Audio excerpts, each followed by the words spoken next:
silver light ruptured the heavens above the shrine world of Seraphis Magna, not as a beam or comet, but as a wound carved directly into the firmament.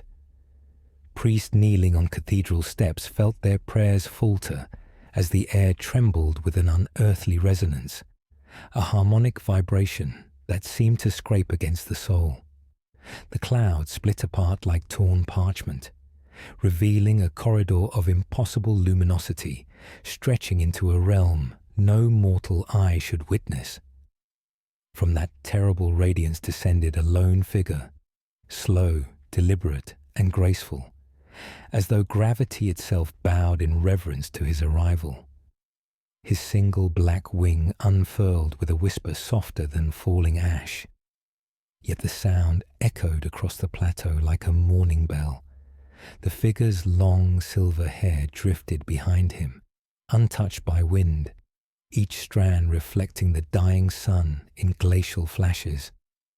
Those who beheld him fell to their knees, not in worship, but in a primal recoil from something too perfect, too alien. Masamune glimmered at his side, its impossible length humming faintly with restrained hunger. No mortal could mistake the purpose etched in his expression. Serene contempt, carved with the certainty of one who had long ceased to doubt his own divinity. Sephiroth touched the scorched stones of the plaza with the faintest step, yet the ground quivered, as though recognizing the tread of a nightmare made manifest. Around him, incense burners toppled, brass icons clattered, 100 candles guttered simultaneously, their flames bending toward him as if drawn by an unseen tide. The shrine's custodians whispered desperate litanies, invoking saints and martyrs, but their voices cracked in fear. Sephiroth inhaled deeply, studying the thick scent of incense, dust, and distant industrial smoke, and found the world strangely familiar in its decay. A galaxy steeped in suffering, ruled by fear, pulsed beneath his feet. He walked forward without haste, drifting through a courtyard adorned with murals depicting the Emperor's victories. Though unfamiliar with the iconography, he understood the intention: reverence enforced by fire. The Imperium broadcast power through ritual, fear, and absolute belief. Yet beneath the artistry, Sephiroth sensed a fracture, a weakness running through the culture like a hairline crack through marble. A being claiming godhood, still reliant on devotion, seemed pitiably fragile to him. His gaze lifted skyward, reading the warp's chaotic shimmer as it bled faintly through the atmosphere, a chorus of distant whispers weaving around his mind like ghostly threads. The warp's voices intrigued him. They reminded him of Genova's song, though distorted, multiplied, and twisted into 1,000 discordant forms.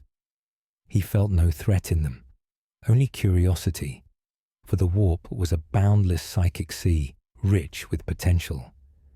In his own world, Genova had birthed him as something more than human. Yet here, the galaxy itself seemed to birth monstrosities unbounded by reason, guided by madness. He closed his eyes, letting the psychic tide wash over him. Each whisper carried promise, power without limit, destruction without consequence, and a path to reshape existence itself. Sephiroth felt possibility stir. Alarm klaxons shattered the stillness, their shrill wail rippling across the shrine's terraces. The first response teams of the Planetary Defense Force rushed into formation, laser guns trembling in unsteady hands. Sephiroth opened his eyes slowly, regarding them with mild interest rather than hostility. The soldiers shouted warnings, invoking the authority of the God Emperor, demanding that he submit. He offered neither compliance nor defiance. He simply stepped forward. The moment his foot touched the second stone, the nearest squad fired in panic. Bolts of red energy streaked toward him. He did not bother to dodge. The beams bent around him like wind. Fear rippled through the ranks. A heavy weapons team set up an autocannon, its crew scrambling to load shells as the barrels shook from the operator's trembling grips. Sephiroth lifted Masamune with a single effortless motion, the blade's movement a silver arc too swift for mortal eyes. The autocannon split cleanly in half, its ammunition spilling across the ground in a shower of sparks. Panic ignited.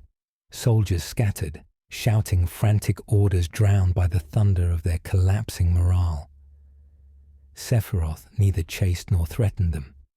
He simply continued walking, analyzing their weakness with the cool detachment of a scientist observing insects. Above him, servo skulls broadcast emergency vox chants to orbiting patrol ships. Already, Imperial Command was attempting to classify the anomaly. Sephiroth heard their encrypted chatter in faint psychic echoes. Demon, Xenos, warp incursion, threat level unknown. Each label amused him in its inadequacy. He raised his hand, palm upward, and the sky dimmed.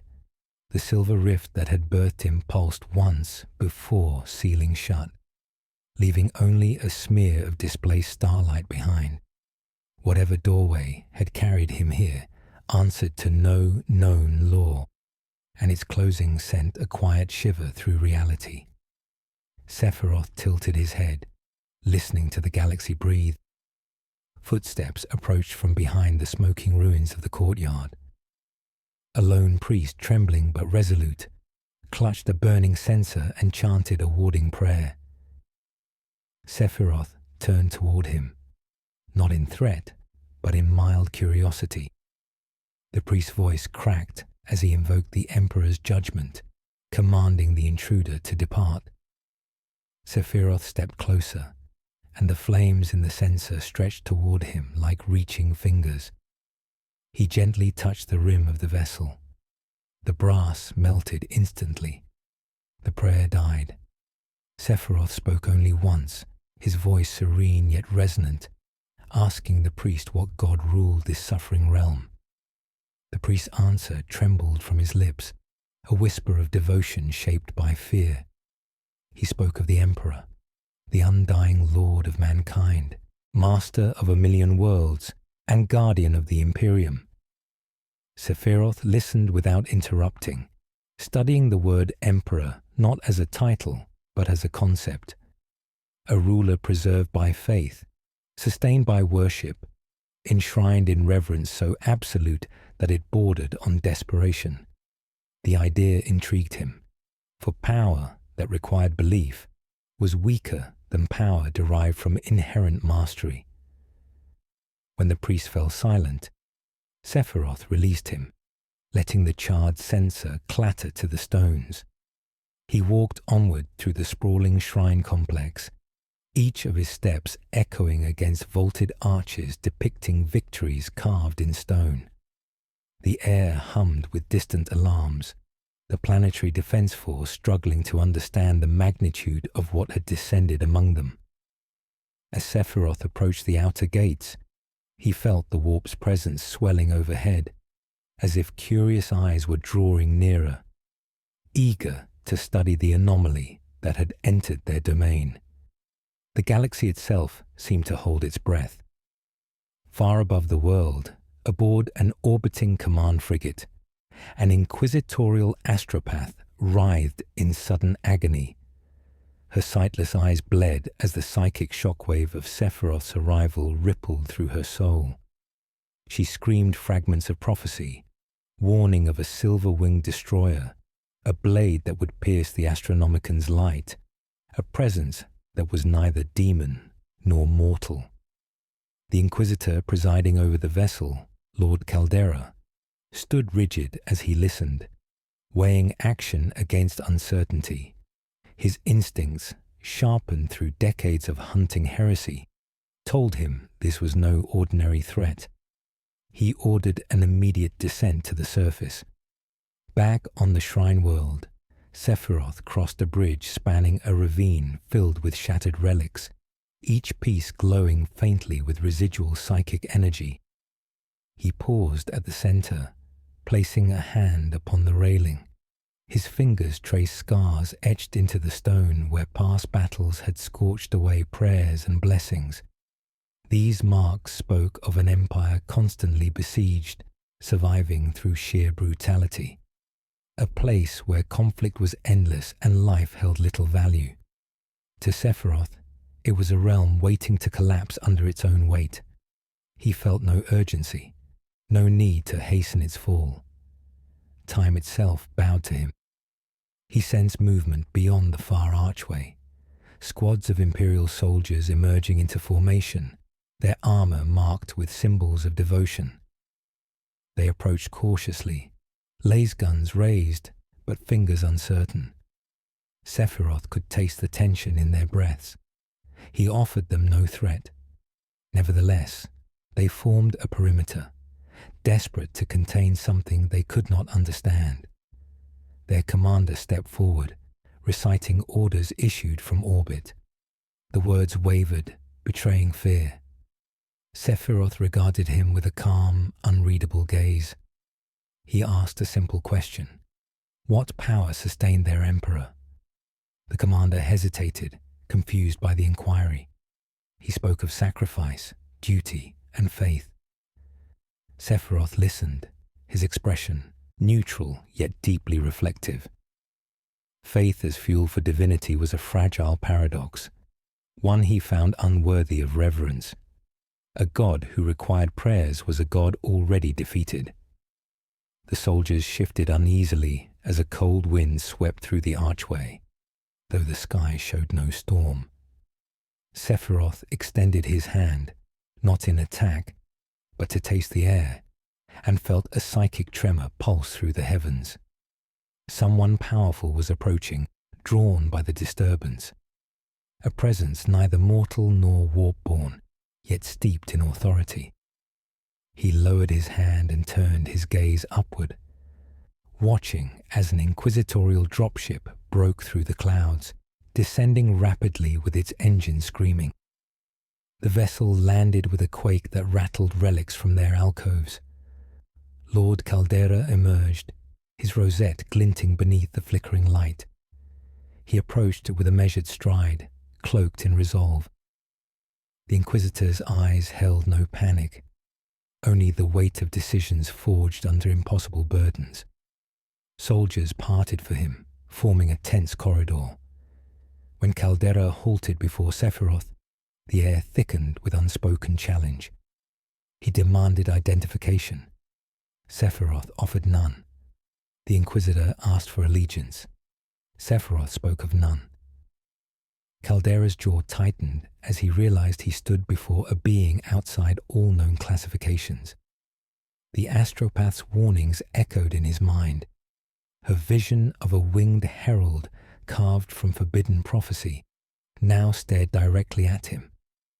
Caldera invoked the authority of the Inquisition and declared Sephiroth a potential warp entity.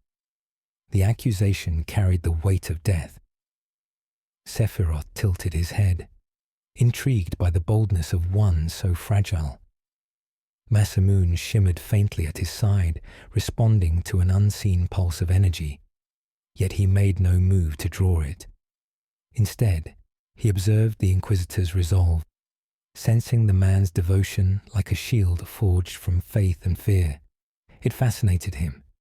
Devotion in his world had been misdirected, manipulated by Genova. Here, it was weaponized into an empire's lifeblood. Caldera raised his hand in warning, signaling his forces to prepare. Sephiroth saw the tension coil through them like drawn wire. He stepped forward by a single, deliberate pace. The soldiers flinched. Caldera held firm, though sweat gathered at his brow. Sephiroth asked why humanity clung so tightly to a god who could not rise to meet them. The Inquisitor whispered that such questions bordered on heresy. Sephiroth smiled faintly. Before Caldera could issue his next command, the sky above them darkened. Psychic pressure crushed against the atmosphere as the warp's whispers intensified. Something ancient had taken notice. The Inquisitor sensed it too, and felt dread coil in his gut. Sephiroth lifted his gaze, eyes reflecting the shifting colors of the veil. The warp did not merely observe him, it beckoned, and Sephiroth, for the first time since his arrival, considered answering. The sky writhed like a wounded creature, its colors distorting into violet wounds and crimson spirals that pulsed in rhythmic waves. The soldiers nearest the Inquisitor dropped to their knees, clutching their skulls as phantom voices clawed at their thoughts.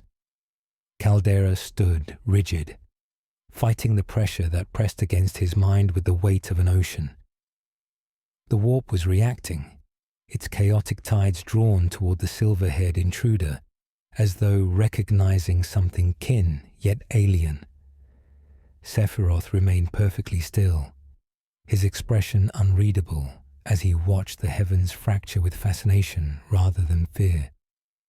A low hum vibrated through the air, neither sound nor sensation but something deeper, like the harmonics of a buried memory being unearthed. Sephiroth closed his eyes and let the tremor pass through him. The presence at the heart of the warp called to him in a manner hauntingly similar to Genova's whisper, the same lure of destiny woven into a chorus of promises. But where Genova's voice had been singular and cold, the warp spoke with countless overlapping tones, each one offering pieces of incomprehensible power. He felt its ancient hunger brush against his thoughts, tasting him, probing him, attempting to define him within its madness. Sephiroth did not resist the intrusion. Instead, he listened. The warp revealed visions, worlds burning, civilizations collapsing under tides of demons, star systems devoured by unending war. He saw the Imperium rotting under its own tyranny, guided by a god who could not speak, and a mankind that clung to faith because hope had long since died. He saw the four ruinous powers, each weaving corruption across reality, their domains vast and unfathomable. Yet as they examined him, Sephiroth sensed something unexpected, a hesitance, a curiosity tinged with caution. They recognized neither mortal weakness nor familiar psychic signature in him. He was an anomaly, untouched by their influence, and that made him dangerous. Caldera took a step back as the warp intensified, his hand gripping a sigil ward to keep the pressure from splintering his mind. His voice cracked as he shouted for his forces to fall back, but few obeyed. Terror had rooted them. Sephiroth turned his gaze upon the Inquisitor, and in that single glance, Caldera understood that his world, his faith, and his authority were as fragile as paper before a storm. Yet still, he did not retreat. Duty held him in place. The sight intrigued Sephiroth more than any prayer or ritual he had encountered. The warp song grew louder, a tempest of whispers rising into a chant. Sephiroth felt the echoes of Genova align with it, two melodies intertwining in a strange dissonance. Across the plaza, statues of saints cracked under the swelling pressure, their marble faces weeping dust. The ground itself began to tremble, fissures spreading outward, as if the planet strained to contain the energy gathering in the air. Sephiroth lifted his hand, letting the vibrations surge toward his palm. Threads of luminous, shifting color spiraled around his fingers, forming patterns that defied the physical laws of this world. For a moment, time seemed to slow. Sephiroth glimpsed the truth. The warp was not merely a psychic ocean, but a living tapestry, shaped by thought, emotion, belief, and fear. It was infinite potential born of destruction and creation, a force that could be guided by will alone. Genova had taught him the path to transcendence in his world. Here, the warp whispered of a new ascension, one unbound by the limits of flesh or the constraints of mortality. He imagined bending this chaotic sea to his purpose, reshaping galaxies, extinguishing empires with a gesture. Yet amid the visions, one question pierced the tide. Could he command the warp, or would it attempt to consume him? Sephiroth released the swirling energy, letting it disperse into the wind with a ripple that sent soldiers sprawling. Masamune hummed at his side, resonating with the disturbance, as though sensing a rival power it wished to cut through. Sephiroth looked once more to the sky, evaluating the warp with the detached scrutiny of a scholar examining an artifact. Its power was immense, but it lacked direction. It was a storm without a master, and he had always been drawn to the voids where control had yet to be claimed. Caldera steadied himself, lifting his Rosarius, its protective field flickering as the warp receded. He demanded to know what Sephiroth had done. The silver-haired figure did not answer. Instead, he stepped forward, and the air cleared instantly, as though bowing to his presence. The warp's whispers faded into distant murmurs, still curious, still watching. Sephiroth walked past Caldera without sparing him a second glance. Soldiers stumbled aside, overwhelmed not by violence, but by the oppressive weight of his presence. He moved through the archway into the outer districts of the shrine world, where the air carried the scent of burned incense and industrial ash. Each step drew him deeper into a realm that felt increasingly like a canvas awaiting his hand. Behind him, Caldera activated his vox link with trembling fingers.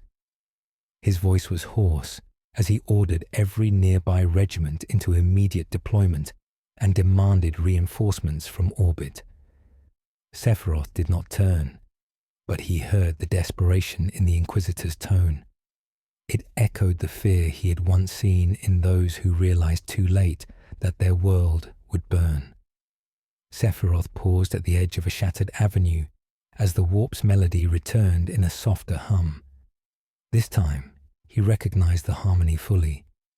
It was Genova's legacy mirrored in another universe, calling him deeper into its endless storm. He felt no doubt, no hesitation. The Imperium would hunt him, the warp would tempt him, but neither understood that he sought something greater than destruction or dominion.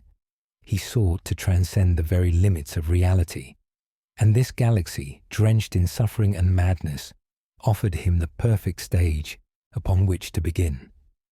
Sephiroth moved deeper into the shrine world's outer districts, his steps echoing through abandoned avenues where stained glass windows trembled from the lingering warp resonance. The air was thick with drifting ash, rising from incense braziers overturned during the planet's panicked evacuation of civilian sectors. The faint tolling of cathedral bells carried across the rooftops, not as a call to prayer, but as a warning. The Imperium was mobilizing, and its presence gathered like storm clouds on the horizon. Sephiroth sensed their approach long before the first formation appeared, their disciplined minds flickering through the psychic haze like sparks in darkness.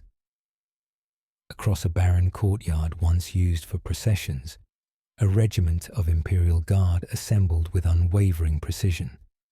Their armor was marked with the sigils of Seraphis Magna's local defense force, hastily reinforced with detachments from nearby sectors. Tanks rolled into formation behind them, engines rumbling as they locked into firing position. Vox officers barked orders, their voices cutting through the growing tension. Though fear rippled beneath their discipline, their resolve remained. They had been trained to stand before horrors that most mortals prayed never to witness. Today, that training would face its ultimate test. Sephiroth halted at the center of the courtyard, his expression serene as he observed the massive force arrayed before him. The Inquisitor's warning had been swift, too swift for a world as sluggish as this one, revealing Caldera's growing alarm.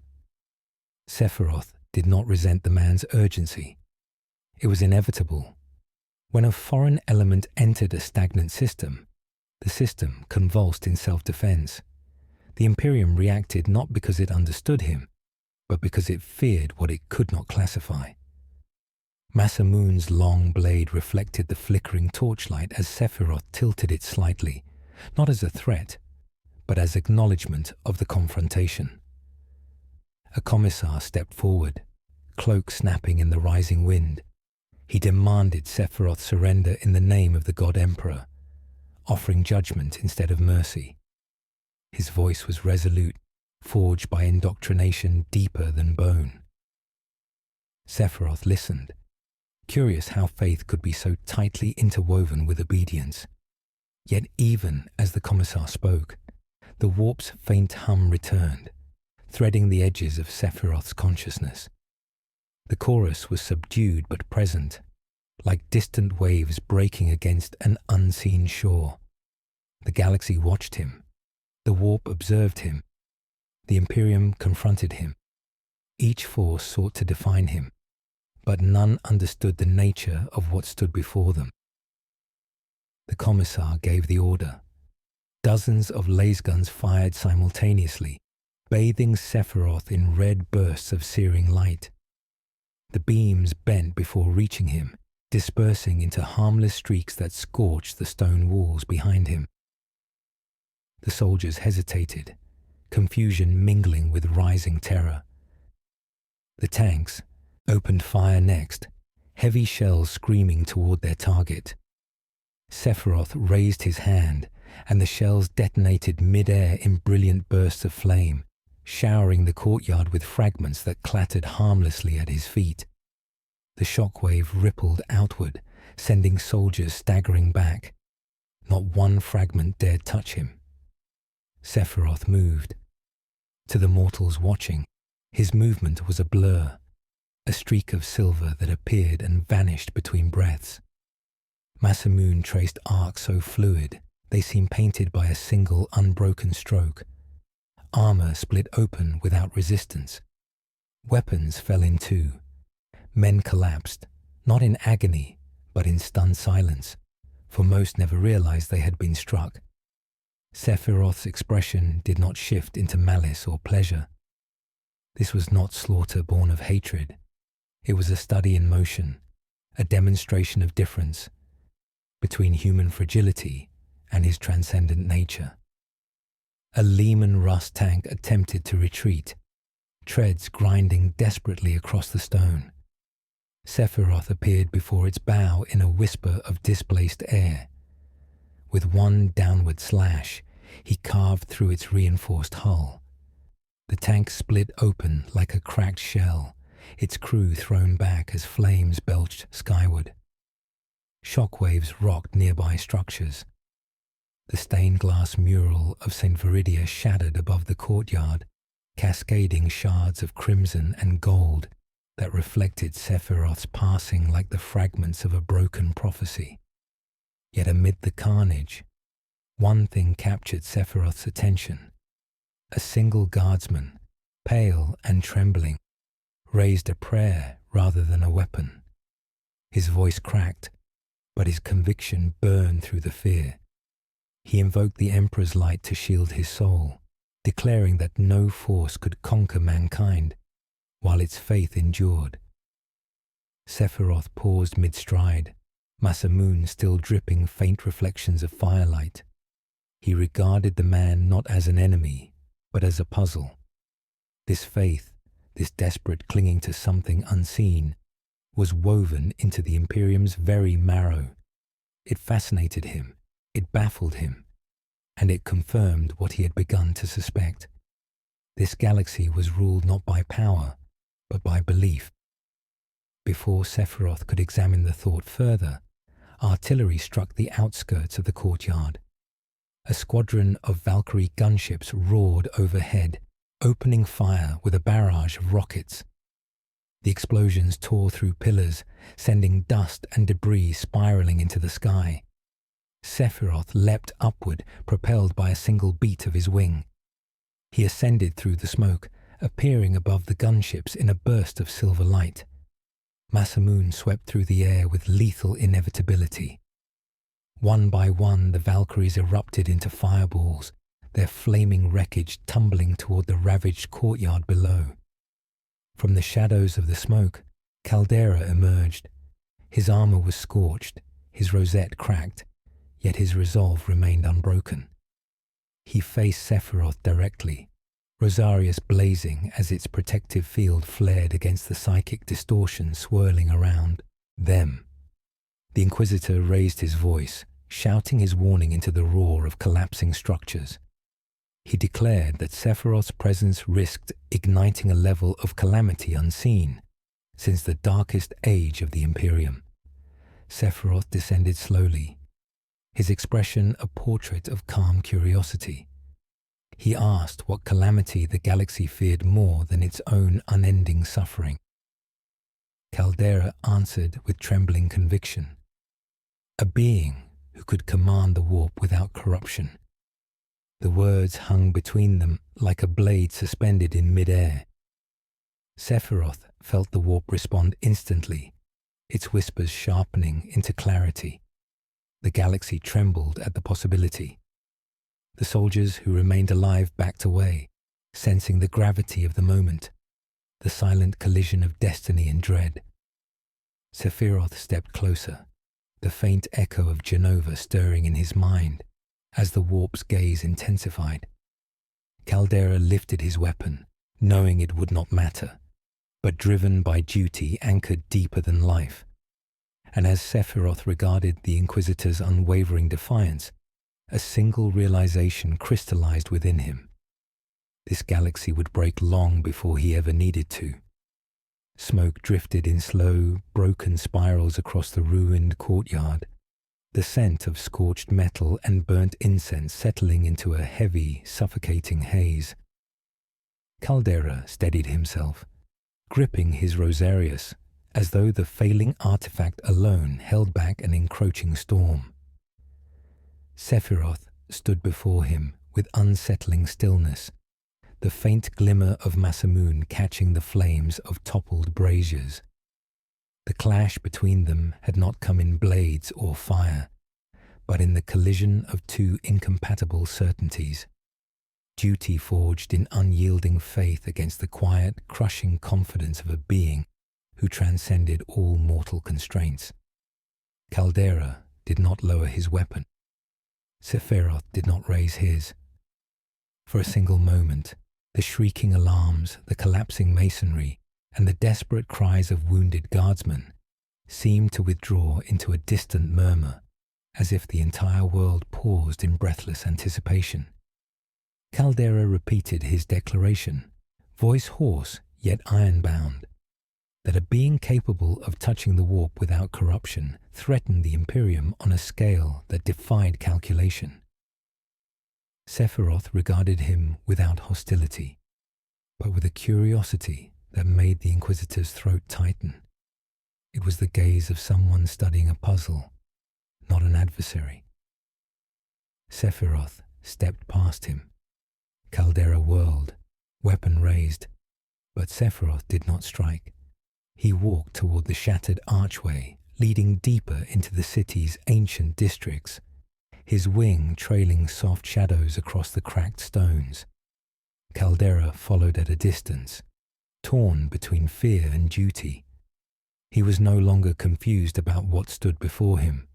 Not a demon, not a psyker, not a Xenos.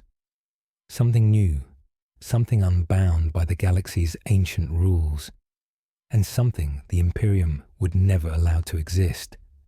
He activated his vox bead, speaking in a low, urgent tone. His request for reinforcements was not simply for troops, but for minds capable of grasping the magnitude of the threat. He summoned fellow Inquisitors from nearby systems, demanded access to archived protocols reserved for psychic anomalies beyond conventional classification, and ordered full quarantine of Seraphis Magna. Every word carried the tremor of a truth he had only begun to accept. If the Imperium failed to contain this intruder now, it would not get another chance. A distant detonation shook the avenue, the remnants of a Valkyrie collapsing into twisted metal. Sephiroth paused, sensing the shifting tides of human emotion around him. Fear like cold iron, devotion like cracked stone, obedience drowning beneath uncertainty. The psychic scent of these mortals fascinated him. Their beliefs clung to them more tightly than their armor. He could feel their dread of the warp, their desperate reliance on ritual and sanctioned doctrine to define a universe that otherwise offered them nothing but suffering. To him, their fear felt like a cage they willingly inhabited. He moved on, gliding through the ruined district where ancient statues of saints leaned at dangerous angles, their once solemn visages now distorted by cracks and shadow. The warp's murmurs returned, threading through the edges of his perception. The melody was subtle, a whisper just outside comprehension, but Sephiroth could feel its intention. The warp was watching him, gauging him, curious whether he was a potential ally, a rival, or a force that might rewrite its own chaotic nature. None of the four gods had yet attempted to seize his mind, but their attention pressed upon him like distant heat. Caldera felt that pressure too. He clutched a purity seal as the faint psychic tremor rippled through him, trying to steady his breath. He had faced demons, witches, heretics, but never an entity whose mere existence pulled the warp into focus. When he had first learned of Sephiroth's descent, he imagined a rogue psyker or a demonic apparition. But as he watched the silver-haired figure walk through the ruins untouched by gunfire or psychic backlash, he felt a dread more profound than any demon's presence. Demons were predictable. This was something the galaxy had no name for. The shriek of descending thrusters echoed through the sky, drawing Sephiroth's attention upward. A new craft pierced the smoke-filled horizon, heavy and angular, bearing the unmistakable sigils of the Ordo Malleus. Grey-clad stormtroopers leapt from its hatches before the landing gear even touched ground, forming a defensive perimeter with swift, disciplined precision. Sephiroth observed their formation, noting the difference between these elite soldiers and the guardsmen he had already encountered. Their resolve was sharper, not rooted in fear, but in training that had carved hesitation out of them entirely. Caldera stepped forward to meet them. The stormtroopers saluted, but their eyes did not leave Sephiroth. Their leader, a veteran bearing the rosette of a senior acolyte, approached Caldera with grim efficiency. He relayed new orders. Sephiroth was to be studied, tracked, and if possible, subdued before he gained further connection to the warp. If subjugation proved impossible, termination was authorized at all costs. The words were clinical, but the tension behind them betrayed the gravity of the directive. Sephiroth listened, though he gave no sign he cared. He turned his gaze toward the city's distant spires, colossal structures rising like broken teeth into a darkening sky. Something in those ancient towers called to him, not in the voice of the warp, but in a faint psychic resonance embedded in the world itself, a memory of faith buried beneath centuries of decay, a system built on suffering, upheld by ritual, trembling beneath its own contradictions. He felt the planet's history whispering through its stone, telling a tale of endurance, fanaticism, and fragility. He began walking toward the spires. The stormtroopers reacted instantly, forming firing lines and raising their weapons in unison.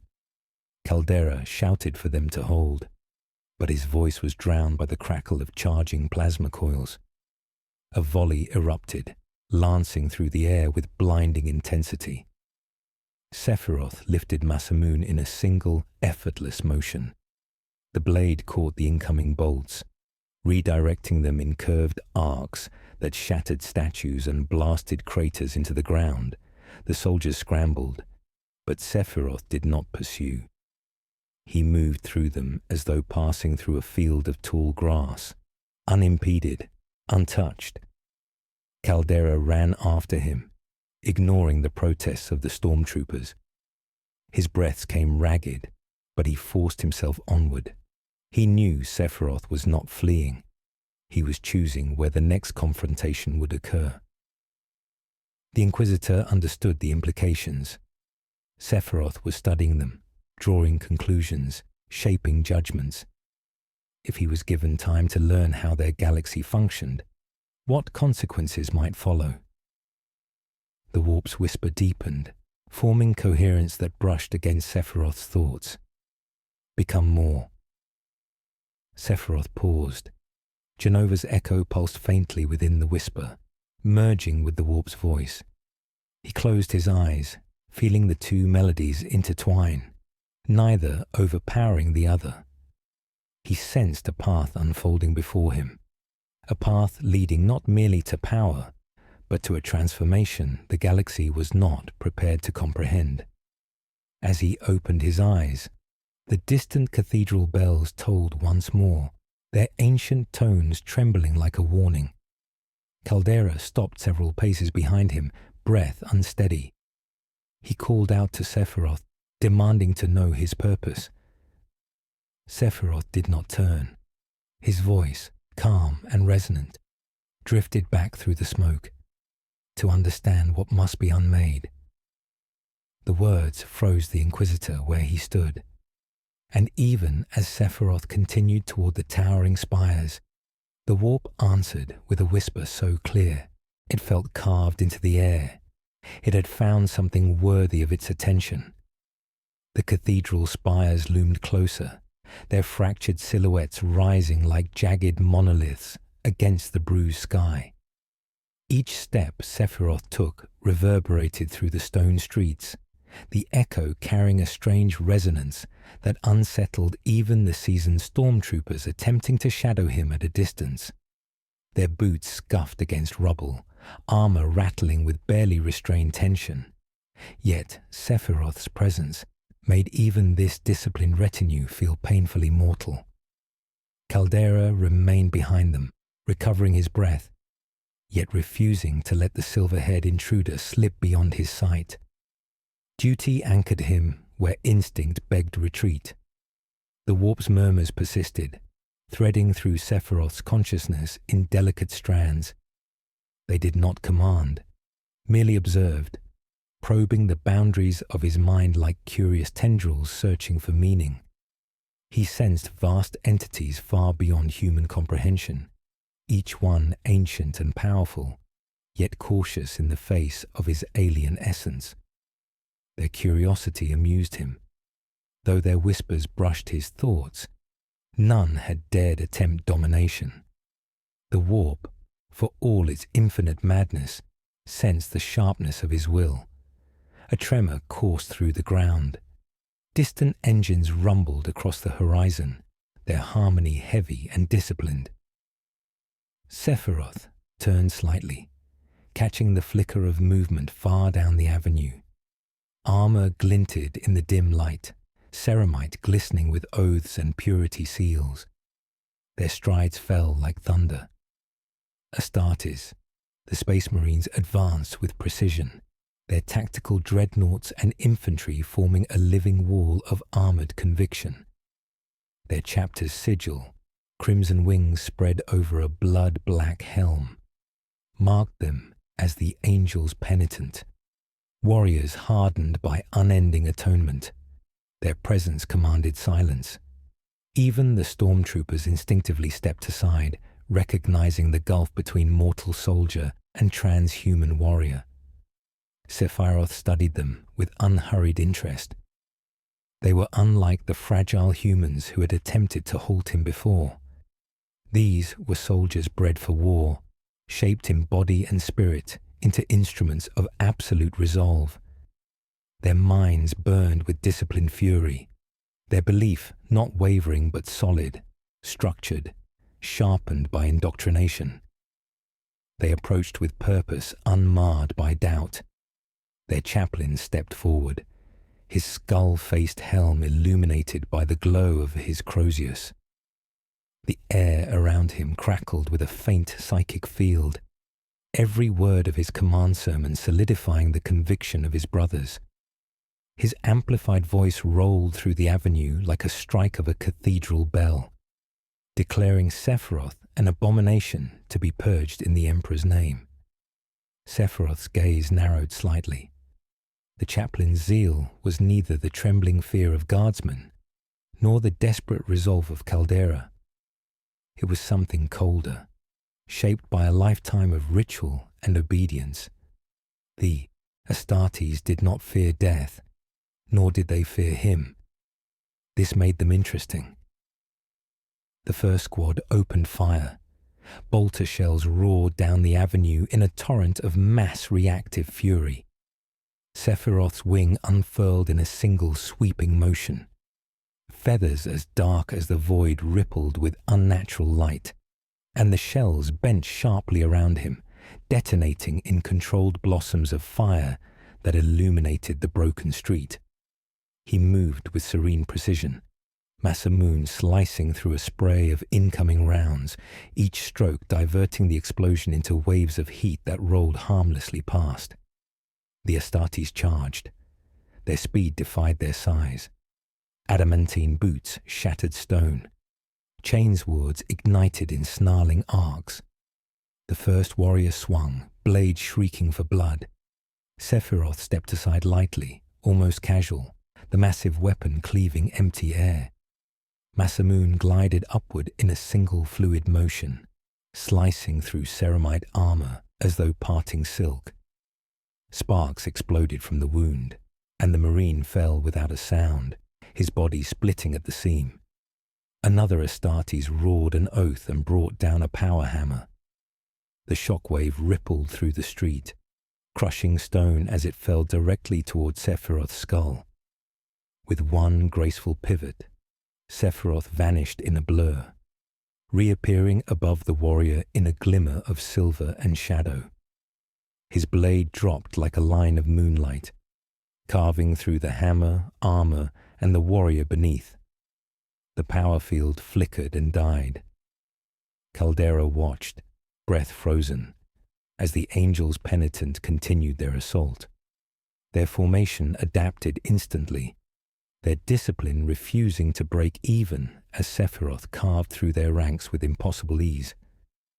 The chaplain roared liturgies that ignited the faith of his warriors, his crozius burning with shimmering power as he plunged into the fray.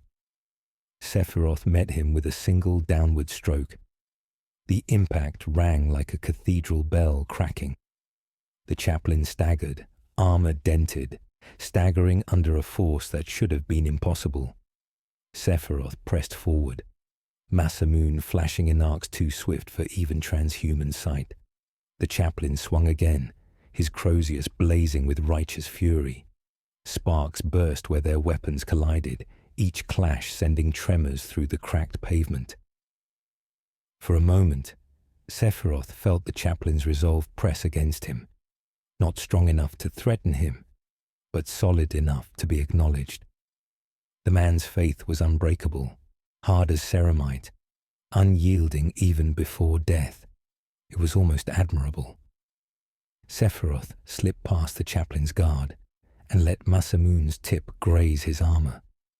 The blow, though minor, unleashed a violent psychic shock that hurled the chaplain backward, smashing him through a fractured wall. Dust billowed. Silence followed. The surviving Astartes hesitated. Sephiroth stood among them, unmarked, unbothered, the air around him shimmering with the remnants of psychic force. He lifted his wing slowly, letting it extend in deliberate, sovereign grace. The gesture was not threatening. It was a declaration. Power unattainable, ascendancy undeniable. The last Astartes roared and charged, unwilling to retreat even in the face of impossible defeat. But Sephiroth did not strike. Instead, He raised his hand and halted the warrior mid-charge, suspending him in the air as though gravity had been rewritten. The Marine struggled, armor groaning under invisible pressure, yet Sephiroth's expression remained unchanged. He lowered his hand, releasing the warrior gently onto the stone. The battle was over, not through slaughter, but through inevitability.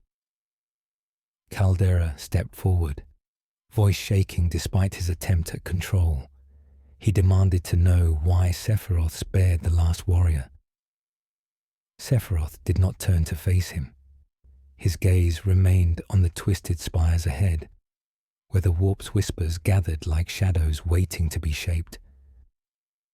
"Even broken weapons teach something," he said softly, and with a single beat of his black wing, he rose above the ruins, leaving Caldera and the wounded remnants of the Angel's penitent staring upward at a truth they could neither fight nor comprehend.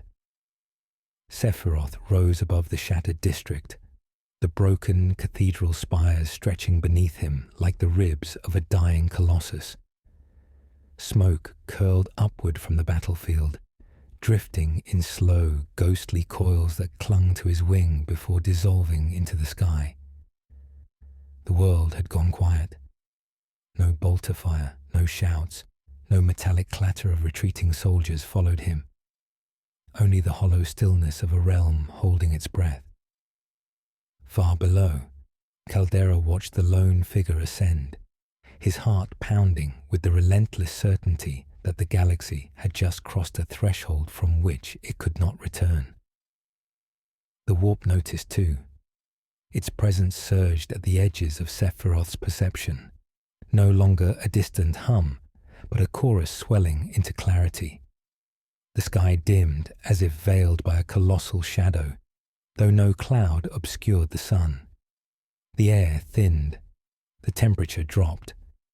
Sephiroth felt the psychic landscape around him twist as though the universe itself leaned closer, studying him with vast predatory curiosity. His ascent slowed as the warp pressed tighter, its voices shifting from formless murmurs into articulate whispers. 4 presences emerged. 4 powers, ancient as the first sins of mankind, reached toward him from beyond the veil. The first voice rose like a swelling tide of rage, its words soaked in the heat of endless battle. Khorne spoke not in language, but in impulse, a tidal pressure urging him to embrace slaughter, to become a blade that carved worlds apart. Sephiroth sensed its demand for bloodshed, its hunger for triumph, but also its primitive simplicity, a god of carnage offering power through destruction alone. Sephiroth dismissed it. Destruction without purpose was beneath him. Another presence followed, a serpent of paradox and glittering lies. Tzeentch whispered in spirals of possibility, promising futures where Sephiroth reigned as master of fate. Illusions spun through his mind, galaxies reshaped at a gesture, empires kneeling beneath his wing, destinies rewoven with a single thought. Yet every gift shimmered with hidden shackles. Sephiroth sensed the manipulation instantly, the attempt to enfold him into an eternal game of deceit. He brushed the illusion aside, severing the thread of its whisper without hesitation. Then the air thickened with intoxicating sweetness, a seductive warmth washing over him like velvet shadows. Slaanesh spoke next, offering transcendence through sensation, rapture, and exquisite perfection. It praised his beauty, his mastery, his glorious ascension. It spoke of worshippers sculpted in his image, entire civilizations enthralled by his presence. But beneath the honeyed words lurked a cage gilded in ecstasy. Sephiroth felt a flicker of annoyance. Perfection was not something to be granted. It was something to be taken. He rejected the offer with cold finality. Last came the heaving, choking rot of Nurgle, a presence vast and patient, whispering promises of endurance inevitability and decay. It offered serenity through surrender, peace through corruption, an eternity free of fear. Sephiroth felt the weight of its affection pressing close, a parent's grotesque embrace. The thought repulsed him more deeply than any blade. He cleaved the whisper from his mind like cutting away diseased flesh, and the warp recoiled. The four great powers, each accustomed to bending galaxies to their whims, withdrew in muted astonishment. None had expected resistance, not from something that was not born of the warp, not bound to flesh, not shaped by the Imperium's psychic laws. Sephiroth hovered alone in the hushed sky, the echoes of their disappointed murmurs fading into the shifting currents. A faint smile crossed his lips. This galaxy's gods, revered and feared by trillions, had tested him and found him beyond their reach. Below, Caldera felt the psychic shock ripple through reality. He clutched his Rosarius as the very air trembled. His stormtroopers faltered, some falling to their knees, others screaming from phantom visions. The Inquisitor forced himself upright, forcing his mind through the haze. He sensed not only the Chaos God's interest, but their frustration, the brief, violent flickers of emotion they left behind as they withdrew. He whispered a prayer, not for courage, but for clarity. Something unfathomable was unfolding above his world. Sephiroth lowered his gaze, studying the planet beneath him. The shrine world sprawled in sprawling labyrinthine districts of devotion and decay, built over centuries, yet trembling like brittle bone beneath the weight of its own faith. The warp's lingering whispers trailed around him like smoke, now devoid of temptation, carrying instead a subtle question. What was he, if not theirs? He had an answer, though not spoken aloud. Sephiroth was what the gods feared, a will untouched by them, sharpened by an origin they could not comprehend, a being who could enter their sea yet remain untainted, a force that could learn its currents and bend them without offering his soul in exchange. He was not their servant nor their enemy. He was their rival. As he drifted above the spires, a new tremor rippled across the atmosphere. The warp seemed to narrow its focus, not with the voices of gods, but of something else, the shadows of lesser entities, demons drawn like moss to a new kind of flame. Their forms flickered at the edges of perception, serpentine shapes, winged silhouettes, drifting spectres of nightmare. They lingered, watching, unsure whether to flee or worship. Sephiroth ignored them. Instead, he looked toward the distant horizon, where the capital hive of Seraphis Magna rose like a dying titan. Its towers leaned under their own ancient weight, stained by centuries of devotion and decay. At its heart, he felt a deeper presence, something psychic, slumbering beneath layers of ritual and stone. Not a god, not a demon, but an echo of countless prayers, bound together into a reservoir of human belief. An idea took shape in his mind. If the Chaos Gods gained strength from the warp's roiling psychic sea, then what power might exist in the collective despair of an entire species? What might transcendence look like? Forged not in adoration, but in the raw, festering hope of billions living beneath tyrannical faith. The thought resonated, cold and promising. Caldera felt the shift instantly. His breath caught as he sensed Sephiroth's intention crystallize.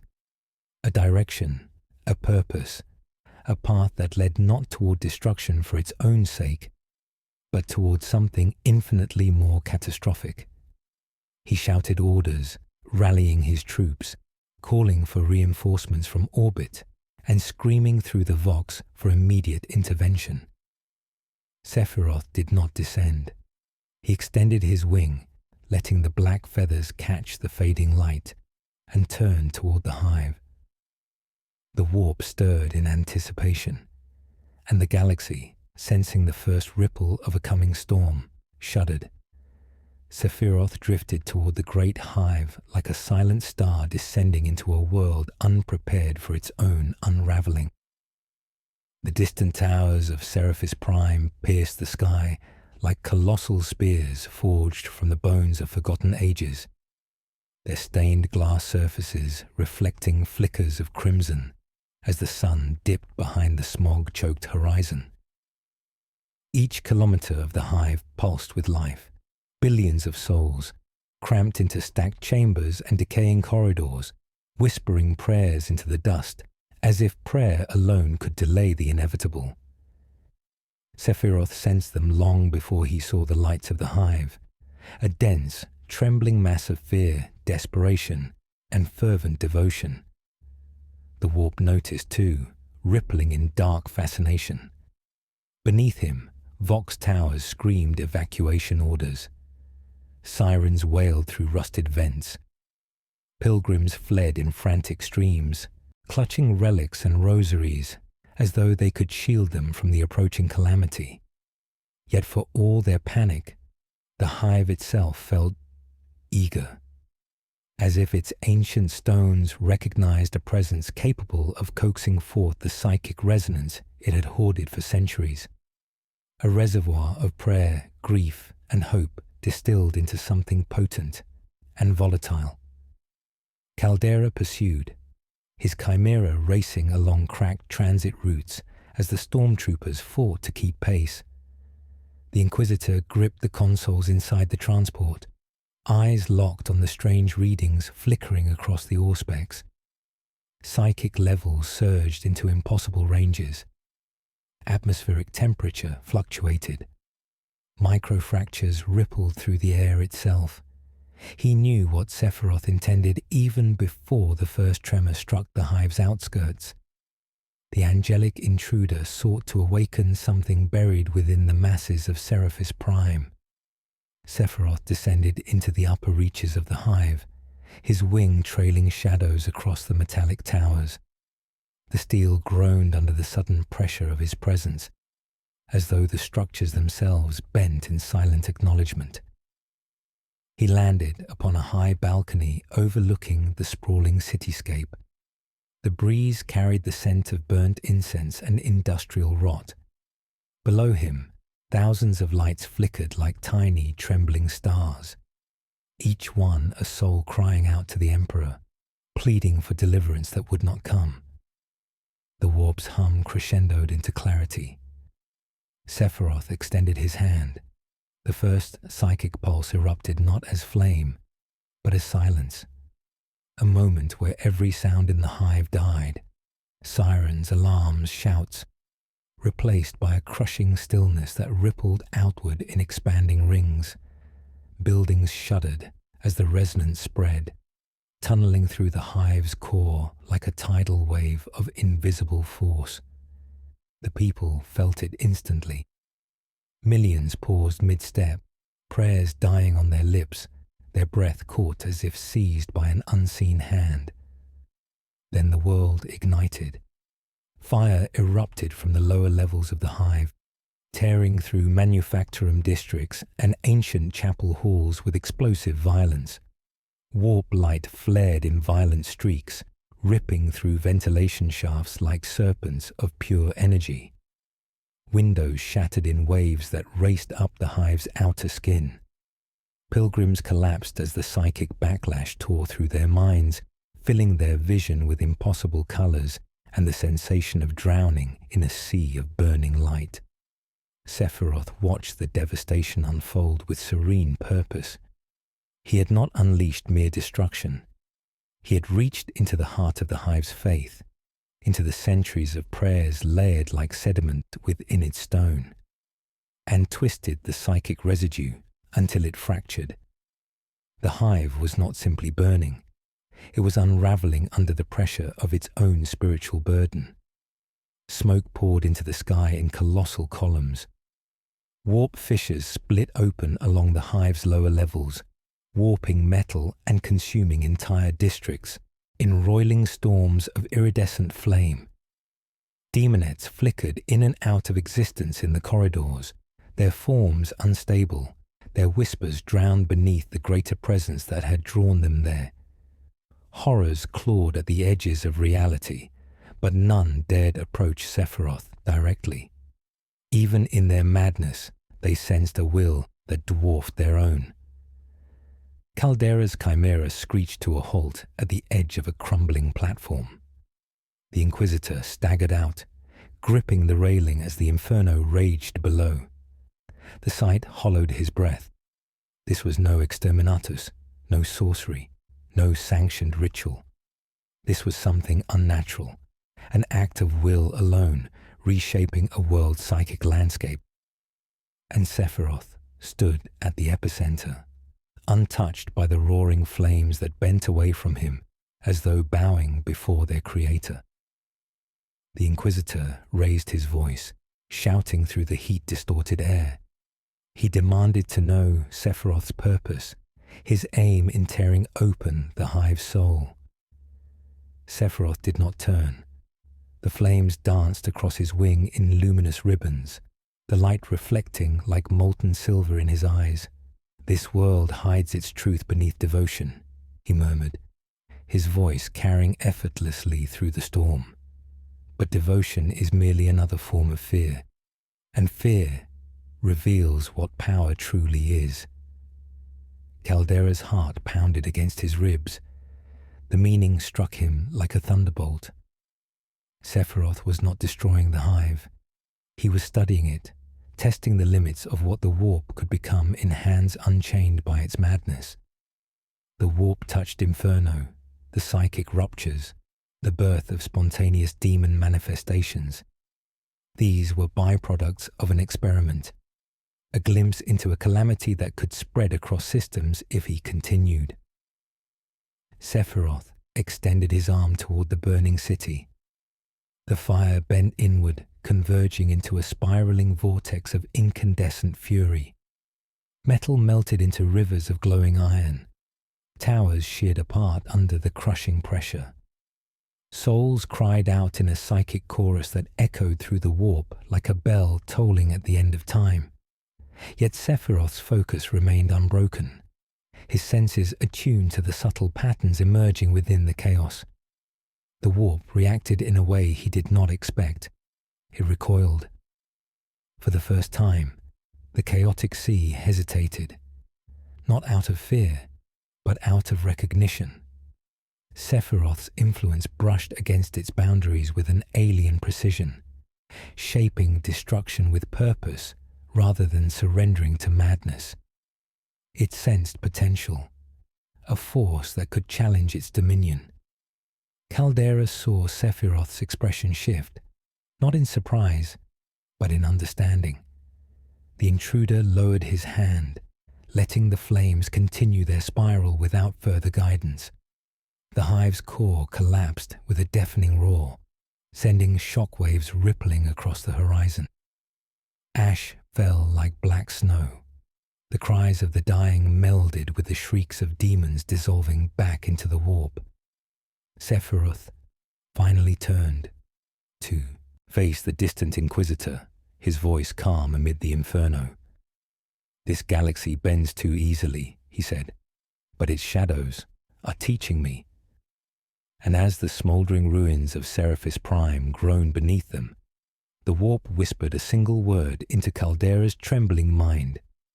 An omen, a prophecy, ascension. The ruins of Seraphis Prime still burned behind Sephiroth as he rose into the darkening sky, the last embers casting a sullen glow against the smoke-wreathed horizon. The hive's psychic death throes echoed through the warp, like the fading toll of a colossal funeral bell, each reverberation spreading across the planet in waves of dread. Below, Caldera watched with hollow eyes as ash fell around him, settling over his armor like the remnants of a broken cathedral. He clutched the railing to steady himself, his mind still reeling from the enormity of what had just unfolded. Yet even in the midst of despair, he sensed something worse approaching, something drawn by the disturbance Sephiroth had unleashed. Above the burning world, the atmosphere rippled. A silver flash cut through the clouds as Sephiroth ascended, his single black wing unfurling with sovereign calm. But this time, he did not drift aimlessly. He felt a pressure pushing against the air, distant yet unmistakable, a ripple of disciplined psychic will, forged through centuries of purpose. It was not the chaos gods, nor the fractured resonance of mortal fear. It was something sharper, honed into a blade of absolute conviction. He paused, hovering among billowing towers of smoke as a new presence pierced the sky. A thunderous boom tore through the clouds. A teleport flare erupted in a blossom of crackling blue lightning. The ozone burned with a sharp metallic tang. The air bent. Reality shuddered. And from the splitting veil stepped warriors encased in argent armor inscribed with words older than the Imperium itself. Grey Knights. They emerged in formation, their nemesis force weapons crackling with psychic potential, their helms glowing with coal blue lenses that fixed directly on Sephiroth. Each warrior radiated mental discipline so refined it cut through warp interference like a purified blade. Their arrival stilled the very wind, forcing even the lingering demons at the edges of reality to scatter like startled birds. Sephiroth studied them with a brief flicker of interest. These were not like the angels penitent he had faced before. Their souls burned clean, not with fear, not with zealotry, but with purpose forged in the crucible of humanity's last bastion against the warp. They approached him not as lost mortals or desperate zealots, but as hunters who had found their quarry. The Justica stepped forward, his voice transmitting through psychic channels rather than sound. His words were steady, devoid of hatred or arrogance. He declared Sephiroth an unknown warp-linked anomaly of unacceptable magnitude. He invoked the mandate of Titan. He decreed extermination. Sephiroth felt the corners of his mouth shift slightly, not in mockery, but in recognition. For the first time since his arrival, he saw adversaries who did not tremble in his presence. Their minds did not waver. Their wills did not bend. They stood before him as equal strands of purpose, untouched by corruption, unwavering, unyielding. He descended slightly, balancing on a current of air that curled around him like silver mist. Masamune glimmered at his side. The warp whispered warnings, and the battle began. The first volley came not from bolter fire, but from unified psychic force. The Grey Knights raised their blades in unison, channeling a surge of purifying energy that tore through the atmosphere in a pillar of blinding white. Sephiroth extended his hand, letting the torrent crash against him. The ground far below split in a vast circular scar. Smoke erupted upward in a colossal plume. Yet Sephiroth stood unmoved, the air shimmering around him like bent glass. The Justica lunged, Nemesis' halberd gleaming with blue flame. He swung with a force capable of cleaving a demon prince in half. Sephiroth turned effortlessly, Masamune meeting the halberd in a flash of silver.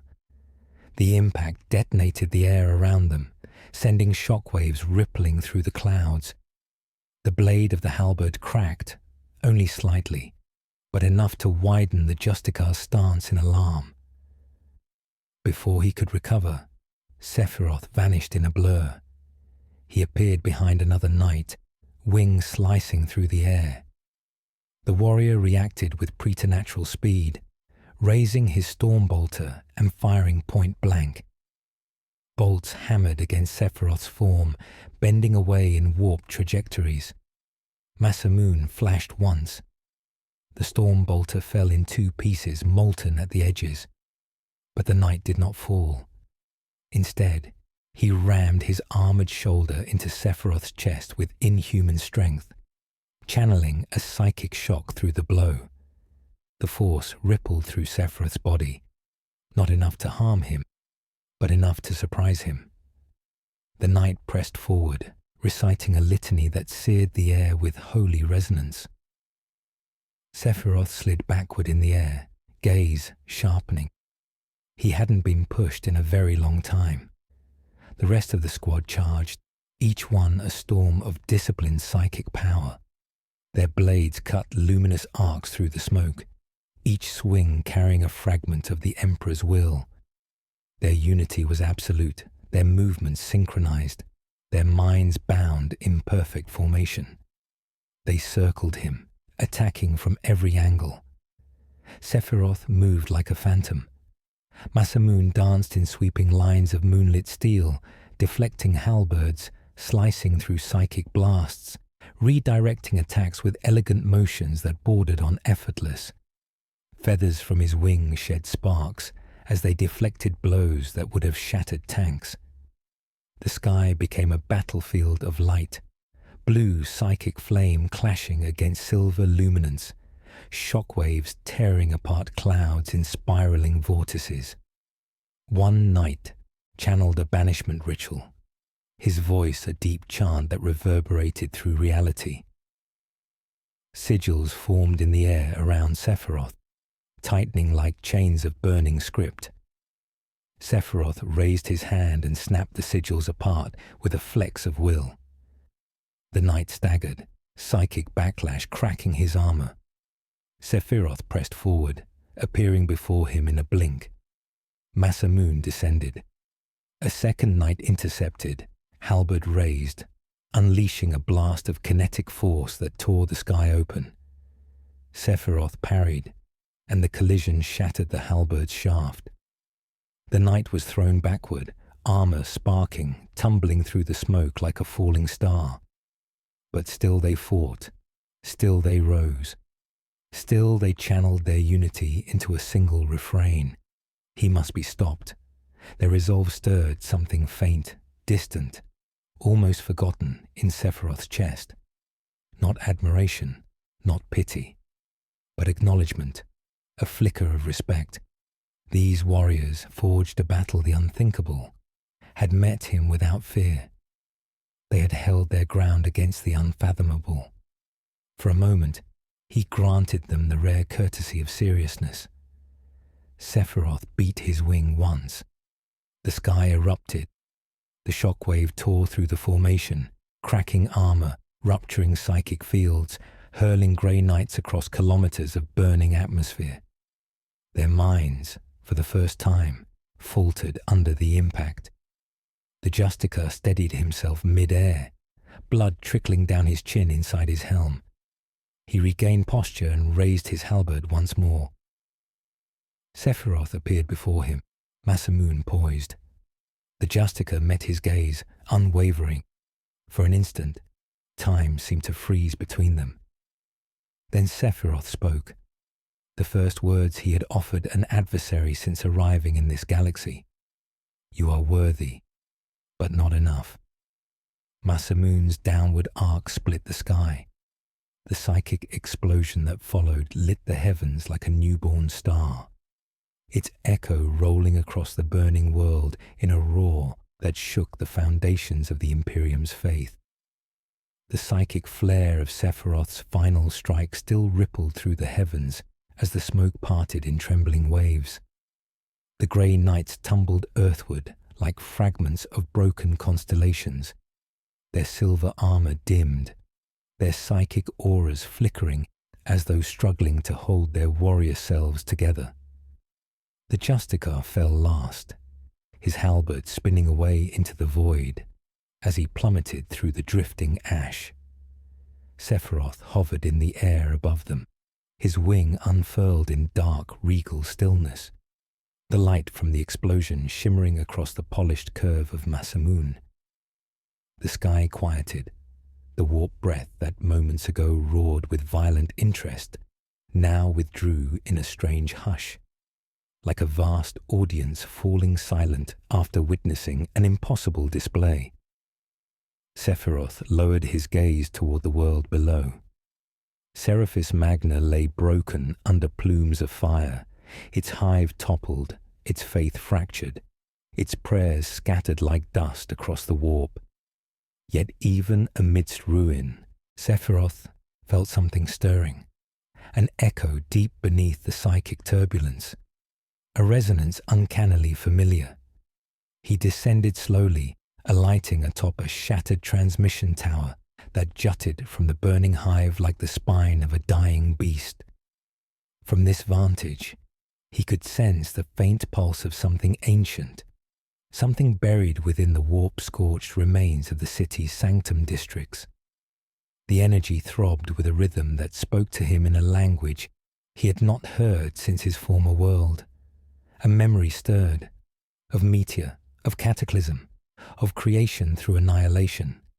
Black materia.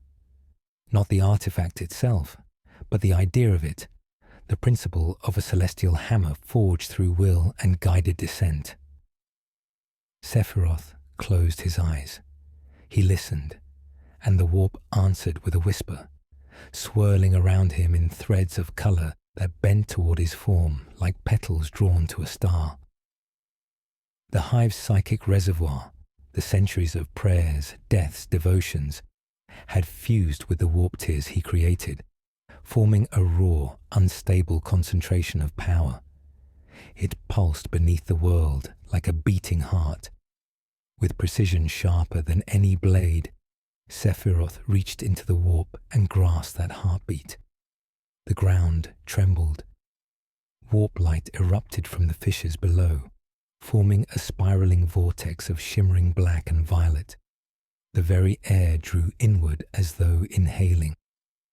Sephiroth raised Masamune, letting the vortex spiral upward toward him, coiling like a serpent of pure psychic matter.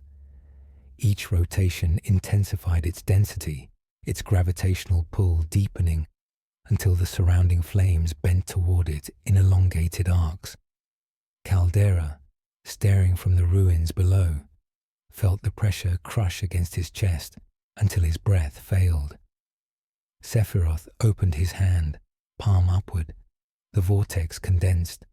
Metallic dust, powdered stone, fragments of devotion-saturated relics, all twisted together into a pulsating sphere of black psychic weight. It hovered above his palm, trembling with embryonic power. It did not resemble the black materia of his world, not yet, but it carried the same essence. Potential for devastation shaped through will alone. The warp reacted with a mixture of awe and unease. Sephiroth felt demons retreating, pulling back into the shadows of unreality. Even the Chaos Gods, distant yet ever present, watched this act with stillness. Not fear, not rage, but something close to wary fascination. The sphere pulsed again, resonating with the world's ruined prayers, drawing energy from the psychic hemorrhage spreading across Seraphis Magna. Caldera stumbled forward, shouting something hoarse and desperate. Warnings, pleas, commands lost to the roar of churning reality. The Inquisitor reached out with his mind, trying to anchor himself through the crushing psychic pressure.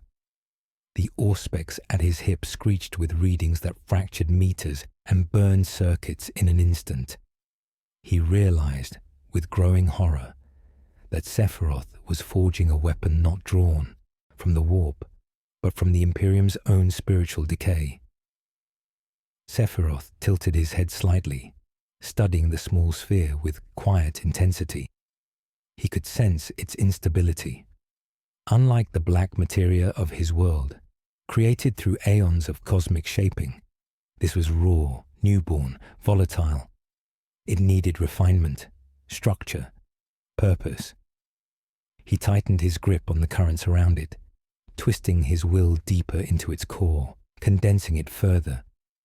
The sphere shrank, becoming denser, heavier. The wind howled around him in concentric spirals.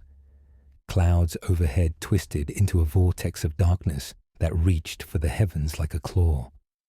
Lightning crackled within the storm, streaks of unnatural color flashing in violent arcs. The warp's boundary shivered, reacting as though reality itself recoiled. Sephiroth did not falter. His wings spread wide, stabilizing him amid the spiraling chaos, his presence anchoring the storm as he fused will, warp, and shattered faith into a singular construct.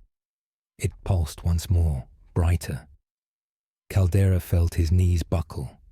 The Inquisitor realized what Sephiroth was creating. Not a weapon for this world, but for the galaxy. A meteor forged from psychic extremity, one that could be guided through the warp to strike not merely a planet, but a beacon. A light that held humanity together. The Astronomicon. The magnitude of it hollowed his breath. If the Astronomicon faltered, if the psychic beacon dimmed even slightly, millions of ships would be lost in the warp. Entire sectors would fall into chaos. Humanity would fracture. The Imperium would stagger. And if such a meteor struck Terra... Caldera's vision blurred. Sephiroth lowered the sphere slightly, the weight of it bending the fabric of air beneath his palm. He felt gravity curve inward, felt time itself slow at its edges, felt the faint song of Genova flicker within its core like a phantom heartbeat. The memory of that alien will, cold, perfect, consuming, snaked through his senses. But Sephiroth did not allow the echo to influence him. This power belonged not to Genova, not to Chaos, not to the Imperium. It belonged only to him. He raised Masamune with his free hand, pointing the blade skyward. The storm above responded instantly, spiraling tighter, fueling the newborn celestial weapon with torrents of warp-tinged psychic energy. The sphere vibrated faster, now humming with the resonance of a forming catastrophe. Caldera screamed for reinforcements, voice cracking with desperation.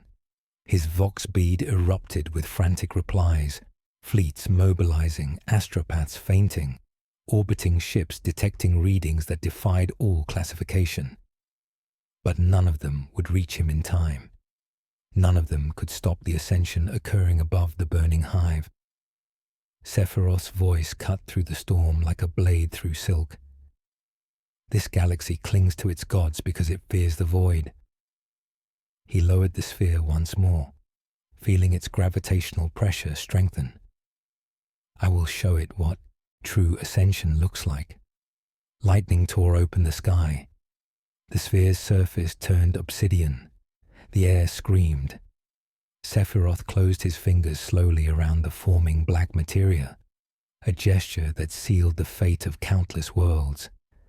The black materia pulsed in Sephiroth's grasp like a newborn singularity, its surface absorbing light rather than reflecting it, each heartbeat drawing the world a fraction closer to collapse. The storm above Seraphis Magna writhed in spiraling torrents of warp-laced cloud, riven with streaks of violet lightning that carved fissures through the sky. The world trembled under the pressure of a weapon not meant to exist, a psychic seed capable of wounding the galaxy's soul. Sephiroth hovered amid the roaring tempest, his wing extended in sovereign equilibrium, Masamune glimmering faintly beside him. Caldera stared upward from the fractured ruins, his mind barely clinging to coherence. He had witnessed heresy, witchcraft, and demonic manifestations over decades of service, but nothing compared to the sight before him. This was not sorcery born of corruption or madness. It was will, refined, focused, absolute. Sephiroth shaped the warp as though it were obedient matter, not a living nightmare that devoured the unprepared. The very foundation of the Imperium trembled under that truth. High above the burning planet, Imperial ships detected the disturbance simultaneously. Vox channels erupted in static-laced panic as energy readings spiked beyond calculable limits. Astropathic choirs cried out in agony as a wave of psychic distortion crashed into them, severing long-range contact across entire subsectors. Several collapsed, their minds burned out like dying stars. Those who remained alive transmitted a single desperate warning to Terra: unknown warp anomaly threatening Astronomican stability. The message reached the High Lords of Terra within minutes, and the response was immediate. On flagship Eternum Vigil, orbiting the fringe of the Seraphis system, a cold command crackled through the bridge: Exterminatus protocols, planetary annihilation, the cleansing of Seraphis Magna before the anomaly could mature. Officers paled. Magos ranking adepts registered the order with emotionless precision. Tech priests began aligning cyclonic torpedoes in silent procession. Yet even as preparations commenced, something darker stirred within the ship's golden halls. The custodes disembarked.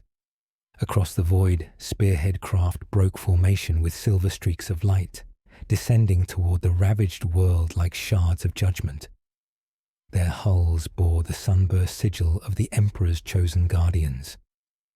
Warriors too perfect for gene seed enhancement, too sacred for mortal command. They came not merely to kill Sephiroth, but to witness him, evaluate him, test him. For the first time in centuries, the Imperium required more than devastation. It required certainty. Caldera fell to one knee as golden light descended through the smoke. Fire reflected off auramite armor, each plate inscribed with prayers older than the Imperium's creation. 3 custodians stepped through the haze, each one towering, silent, lethal. Their guardian spears crackled with pent-up power, their presence bending the very air around them. Stormtroopers nearby fell into trembling reverence, uncertain whether to kneel or flee. The custodian leader, his helm crested with white plumes, surveyed the burning horizon, his gaze fixed instantly upon Sephiroth, hovering amid the storm, the forming black materia turning in slow, gravitational spirals above his palm. The custodian's voice, when it finally emerged, rumbled like distant thunder, calm, measured, utterly unshaken. "Stand aside." Caldera obeyed without hesitation, relief and dread entwined in his chest. If anything in the galaxy could face Sephiroth, it was these warriors. And yet, even as they advanced, the Inquisitor sensed their uncertainty. Not fear, but a razor-edged awareness. They did not yet comprehend what stood before them, but they intended to learn. Sephiroth opened his eyes fully as they approached. The storm stilled. The air tightened around him like a drawn bowstring. He studied the golden giants through the flickering veil of psychic energy, noting the unique nature of their presence. Their minds were not like those of the Astartes. They were not blazing infernos of faith, nor disciplined masses of psychic resistance.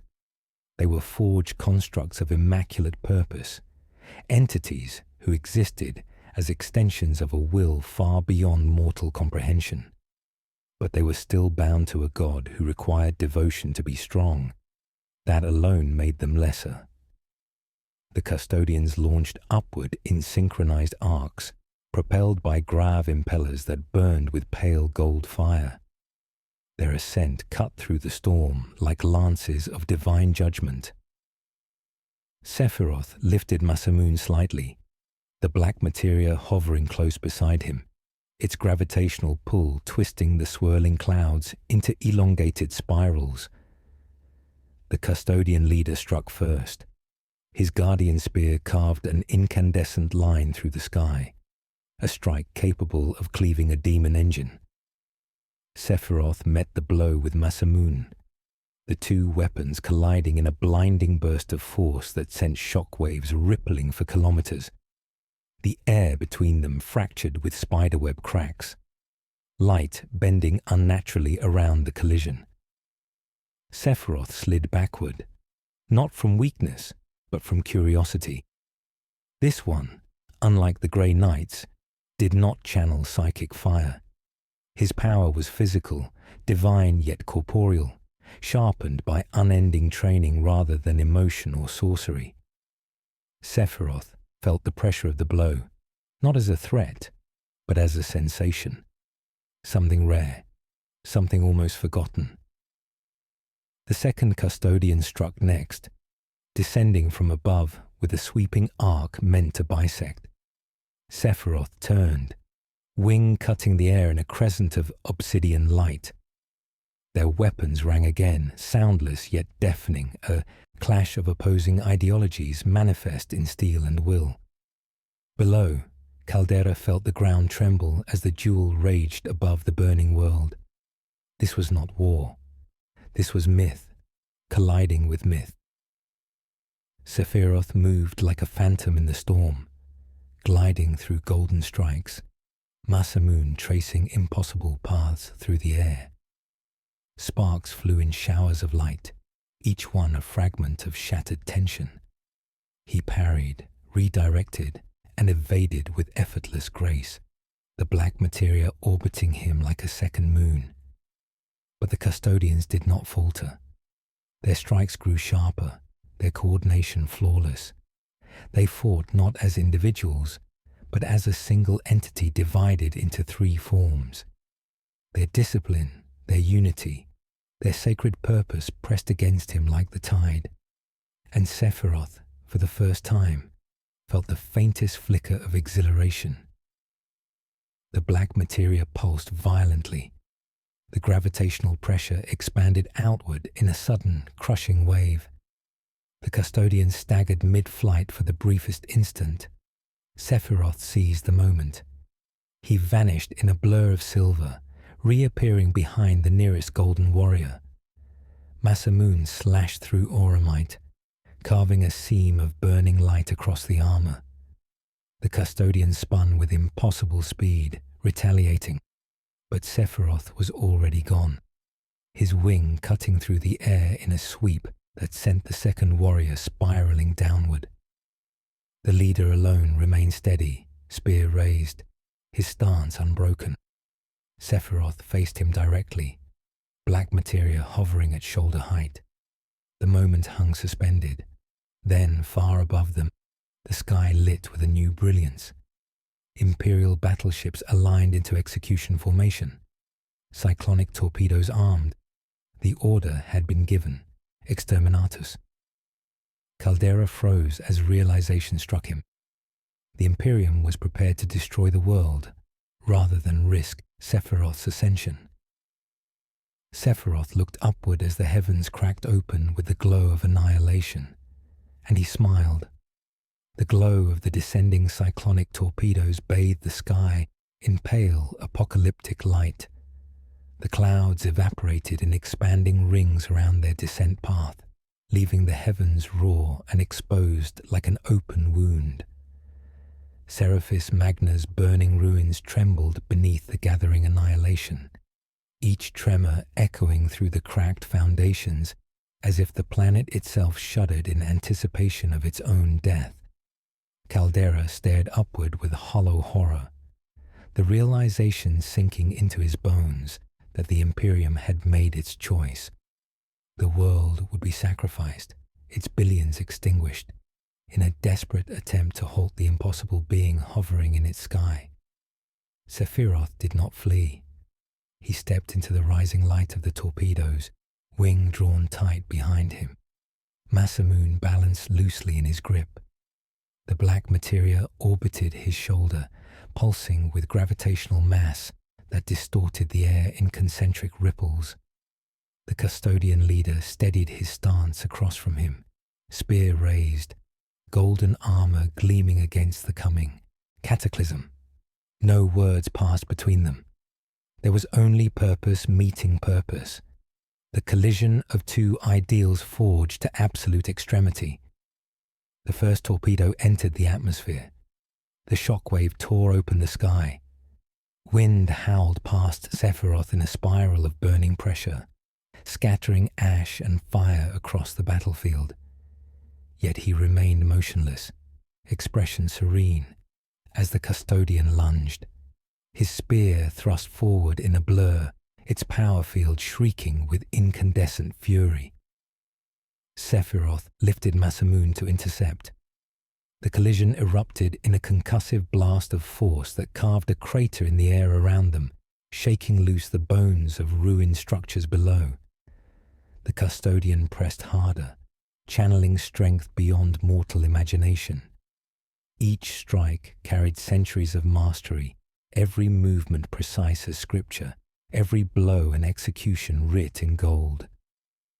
Sephiroth met each one with effortless precision, parrying, twisting, redirecting the momentum so fluidly that even the storm seemed to bow to his rhythm. He shifted through the sky, as though gravity itself bent to accommodate his steps. A second torpedo broke through the cloud layer, trailing a screaming tail of fire.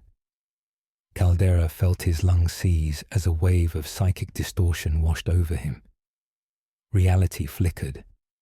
Time seemed to fracture around Sephiroth for an instant, the air vibrating with unstable frequency as the black materia resonated with the encroaching destruction. Sephiroth glanced upward. His eyes flashed with faint silver light. He moved. His wings snapped outward in a sweeping arc, propelling him forward with a force that crushed the air behind him. The custodian engaged immediately, spear cutting a blazing arc as he intercepted Sephiroth's advance. They clashed with the weight of two celestial forces colliding. Sparks burst across the sky in constellations of argent and gold. Masamune carved through the air in impossibly long strokes, each one resonating with a faint echo of the meteor's embryonic pulse. The custodian drove a knee into Sephiroth's side, followed by a sweeping strike meant to cleave him in two. Sephiroth rotated in mid-air, wing folding around him in a crescent shield, the blow glancing off its surface in a spray of light. He countered with a downward slash so swift the custodian barely deflected it. The impact sent them spiraling apart, only for both to surge forward again, without hesitation. Below, Caldera shielded his eyes as the sky split in a blinding arc. Sephiroth drew the black materia toward him, its gravity warping the battlefield into a spiraling vortex. Fire bent sideways, smoke contorted into unnatural shapes. The pull intensified as the sphere prepared to feed upon the cataclysm descending from above. The custodian sensed the escalation and pressed his attack with renewed ferocity, desperation sharpening each strike. He aimed for the black materia, Sephiroth intercepting instantly. Masamune cleaved through the golden spear's shaft with a single, downward sweep. The sundered weapon spiraled away in molten fragments. The custodian did not falter. He lunged barehanded, gauntlets igniting with radiant force as he attempted to rip the orb from Sephiroth's control.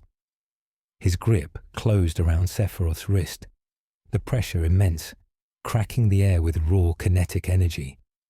For a heartbeat, they hung locked in place. Then Sephiroth's expression sharpened. A pulse of psychic force erupted from him, silent yet devastating. The custodian was flung backward as though struck by the fist of a god. He crashed through a collapsing tower that burst into flames upon impact. The shockwave from the blow rippled across the city, extinguishing entire sectors of fire and hurling debris into the void. Sephiroth stood alone in the air. The torpedoes neared impact. Clouds vaporized. Thunder roared. The horizon split into lines of white fire as the weaponized annihilation hurtled toward its mark. Sephiroth extended Masamune toward the sky. The blade glowed with a thin veil of silver radiance, the storm choking back as tension condensed around its length. He lifted the black materia toward the falling torpedoes. The world froze. Caldera felt the psychic pressure crush his chest, forcing him to his knees. His vision blurred, bleeding into streaks of gold and silver. He saw Sephiroth draw upon the warp through the black materia, not as a supplicant, but as a sculptor guiding molten reality. The meteor's embryonic core pulsed in recognition, pulling energy from the descending destruction like a black star awakening. Sephiroth sliced the air with Masamune. The heavens split open.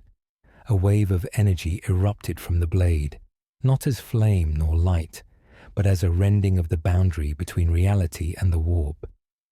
The shockwave intercepted the torpedoes mid-descent. Their warheads detonated prematurely in a blinding blossom of annihilation. The explosion should have consumed the planet, yet the force bent around Sephiroth, drawn into the gravitational well of the forming meteor. The sky cracked. The black materia screamed.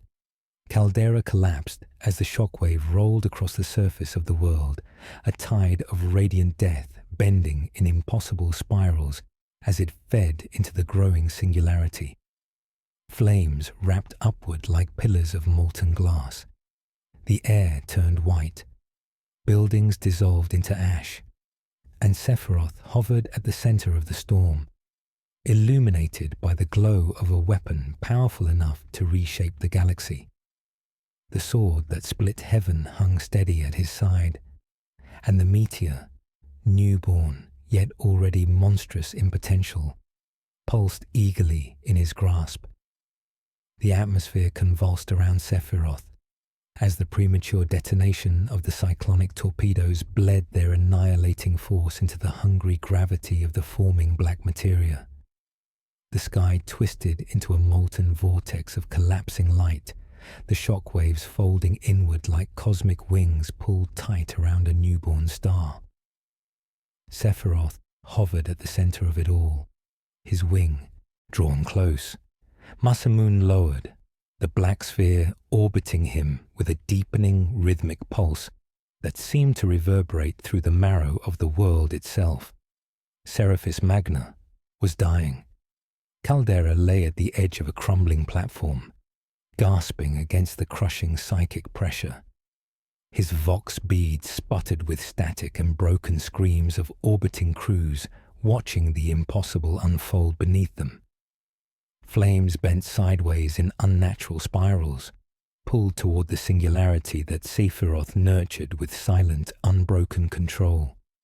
The hive ruins collapsed inwards, metal shrieking as it twisted like molten wax into the gravitational well of the forming weapon. Caldera willed himself to stand, knees shaking, one hand pressed against the wounded stone. He knew he was witnessing something outside all mortal reckoning, a ritual not drawn from sorcery, not from demonic pact, but from the raw collision of alien will and psychic catastrophe. Above him, the custodian leader dragged himself from the rubble of a fallen tower. His golden armor was cracked, auramite plates split like shattered relics, but he endured. His gaze locked onto Sephiroth, and he launched skyward again, propelled not by duty alone, but by the absolute knowledge that if Sephiroth completed whatever he was forging, the Imperium's doom would not come through victory or corruption. It would come through erasure. Sephiroth turned slightly as the custodian approached. The black materia pulsed brighter, its gravity deepening into a silence so absolute it devoured every sound around it. The custodian reached him in a single burning arc, striking with a blade newly formed from psychic light, an emergency conjuration of will and oath. Sephiroth raised Masamune to intercept.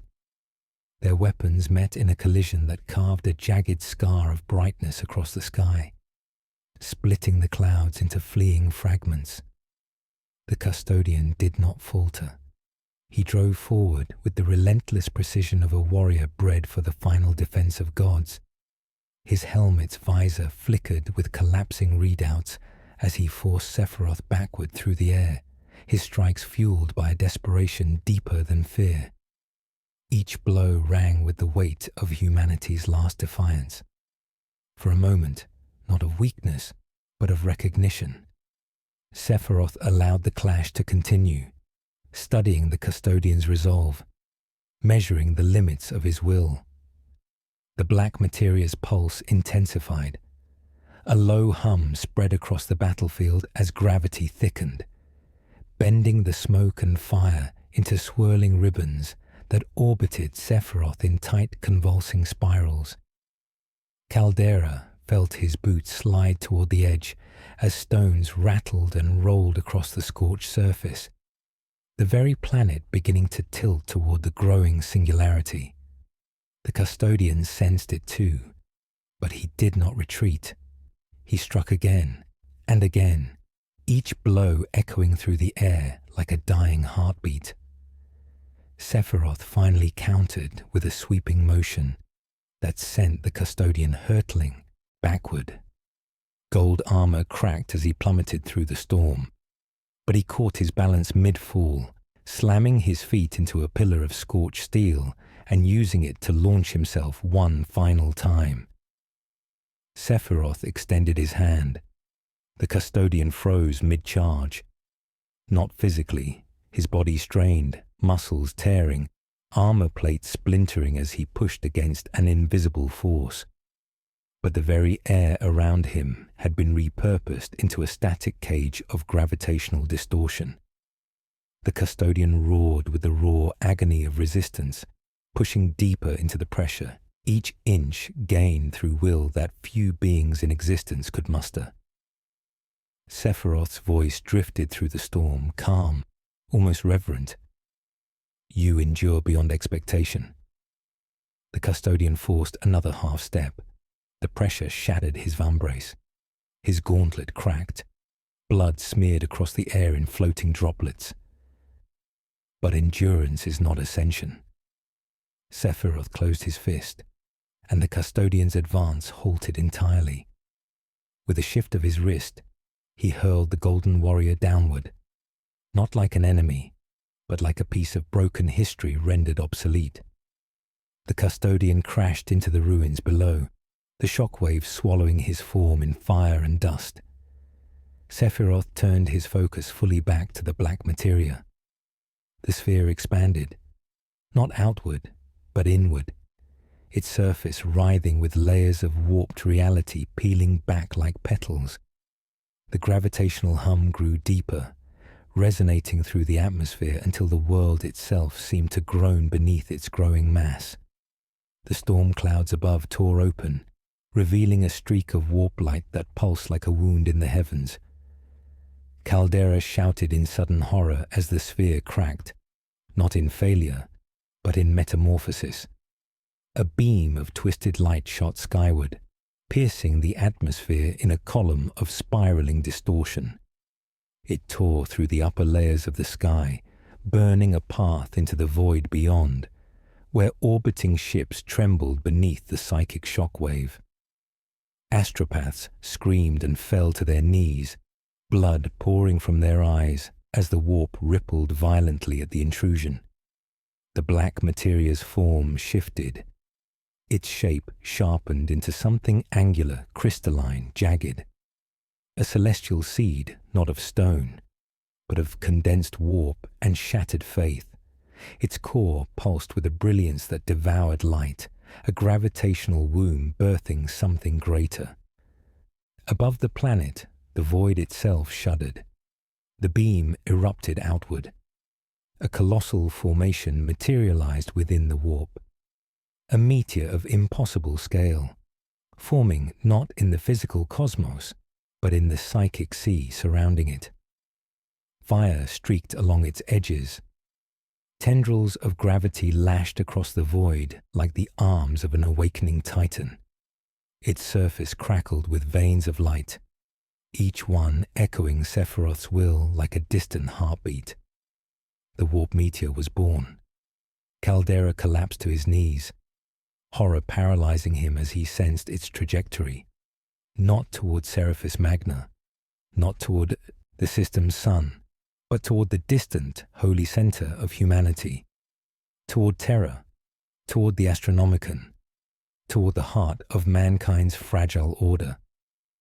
The custodian, buried beneath rubble, raised his head weakly, golden helm cracked, voice trembling as he spoke a single word. No. Sephiroth lowered his arm. The meteor drifted into motion, slow at first, then faster, warping the fabric of the warp itself as it accelerated toward the distant beacon shining across the galaxy. And Sephiroth, standing amid the dying world, watched it with serene triumph. The warp meteor hurtled through the Imperium like a newborn star dragged by invisible chains, tearing a bleeding path through currents that recoiled at its passage. Fractured eddies of impossible color spiraled away from it in shrieking arcs, demons dissolving into ash as the meteor's gravity crushed them into non-existence. Its trajectory pointed unerringly toward Terra, toward the Astronomicon, whose light bled across the galaxy like a beacon of wounded gold. The warp shuddered with panic, curiosity, and growing fury. Billions of souls dreaming across distant worlds felt a tremor pass through their nightmares. Sephiroth stood amidst the burning carcass of Seraphis Magna, his wing coiled behind him, his gaze lifted toward the heavens where the warp meteor's trail carved a spiraling fissure of black fire. The dying hive groaned beneath him, flames collapsing into voids of collapsing gravity. Yet he remained untouched, surrounded by a thin aura of silver serenity that bent the ruin around him. Caldera crawled across the fractured stone, half blind, fighting to breathe in the choking air. His gaze locked onto Sephiroth, and he felt not hatred, not rage, but an abject despair so deep it hollowed his limbs. The warp meteor continued its ascent, but something else moved with it. Sephiroth felt it before he saw it, a faint, familiar vibration threading through the warp, weaving into the core of the meteor like a ghostly melody, a whisper he had not heard since the dying echoes of his old world. He closed his eyes as it coiled around his consciousness, soft at first, then gathering strength. Sephiroth. His breath slowed. The ruined world around him receded into silence. My child. The voice was gentle and cold, spoken in harmonics that carried neither sound nor breath. A song composed from memory, from ancient alien hunger, from the whispered threads of a genetic legacy forged long before he drew his first breath. It was Jenova, no longer bound to flesh or form, but echoing through the psychic tides of this new galaxy. He did not smile, he did not lower his blade, but the faint tightening of his grip revealed the fracture beneath his calm. Jenova's presence unfurled around him like a blossom of silver fire, weaving itself into the meteor's trajectory. She was not whole, not present in body, but her echo drifted across the warp, like the memory of a storm, an echo amplified by the psychic detonation he had unleashed on Seraphis Magna. The fusion of collapsing faith, tortured warp energy, and his own will had created a resonance she recognized instinctively. My son, you have found a universe worthy of remaking. The meteor pulsed with light in answer, its gravitational scream reverberating through Sephiroth's bones. He glanced upward, his gaze sharpening. Jenova's presence strengthened, aligning with the meteor's trajectory as though guiding it with motherly affection. He breathed once, slowly. You are not here. I am always here through you. The whisper coiled around his thoughts like a serpent, gentle yet binding. It carried all the familiarity of his past, his creation, his purpose, the destiny she once set before him. the promise of ascension not as a god, but as a harbinger. Yet beneath the melody, Sephiroth sensed the subtle manipulation, the pull that sought to reclaim him into orbit around her will. He rejected it. The warp around him flared, reacting to the violent clarity of his refusal. Jenova's echo crackled, flickering with displeasure before smoothing into honeyed calm. You resist me still, yet the song binds us. Through the warp, through the void, you cannot outrun what you are. Sephiroth raised Masamune slowly, its blade catching the dying glow of the burning world. His expression remained still as glass, yet his voice carried the faintest tremor of disdain. I am no longer your creation. Then why does your heart echo my call? The question struck him, not with emotion, but with cold logic that pierced deeper than any blade. For a fragment of a moment, the image of his original world flashed through his mind, of fire, of loss, of destiny manipulated through lies whispered in the dark. Jenova's influence had shaped every step of his early path. Yet here, in this brutal galaxy, he found a canvas untouched by her design, a place where his power could transcend all boundaries without her shadow. The warp meteor's psychic trail pulsed again, resonating with the echo of Jenova's presence. The phenomenon blurred Sephiroth's certainty for a heartbeat. The warp itself twisted around the meteor's arc, bending under the combined influence of his will and the ghostly pull of Jenova's memory. Caldera watched from below, disoriented and trembling. Yet even in his compromised state, he sensed the shift. A ripple of something unnatural, something more dangerous even than Sephiroth alone. The Inquisitor struggled to his feet, voice cracked yet determined. What are you becoming? Sephiroth did not answer. His eyes remained fixed on the fissure in the heavens. The meteor now glowed with deeper light, veins of silver threading through its surface. Silver that mirrored the hue of his own energy, yet carried the unmistakable undertone of Jenova's influence. The warp screamed. Demons fled. The Chaos God stirred, uneasy. Jenova's voice returned, quieter now, almost tender. Do not fear the path. I am with you, my son. Together we shall tear open the heart of all existence. He floated upward slightly, hair drifting like pale silk through the burnt air. His wing unfurled with a slow, ominous sweep. For the first time since arriving in this universe, his composure fractured into something human, something almost haunted. No. The warp flared violently, responding to the raw, resolute refusal. You are only an echo here, a memory, and memories do not command me. Jenova's whisper sharpened. You cannot command the void alone. You need me. Sephiroth's eyes dimmed into cold steel. I do not need gods. I do not need fate. And I do not need you. The black materia pulsed once, violently. Jenova's presence faltered. The warp meteor shuddered, and for the briefest moment its trajectory wavered. Caldera gasped, clutching his chest as the psychic shockwave tore through him. The custodian buried beneath rubble felt it too, eyes snapping open as the meteor's path stuttered like a faltering heartbeat. Jenova's voice flickered, distortions searing through her tone. You will fall without me. Sephiroth looked skyward, gaze unwavering. Then I will rise alone. The warp meteor roared, struggling between two destinies, two wills, two songs clashing in psychic storm. And the galaxy held its breath as the echo of Jenova's legacy began to unravel.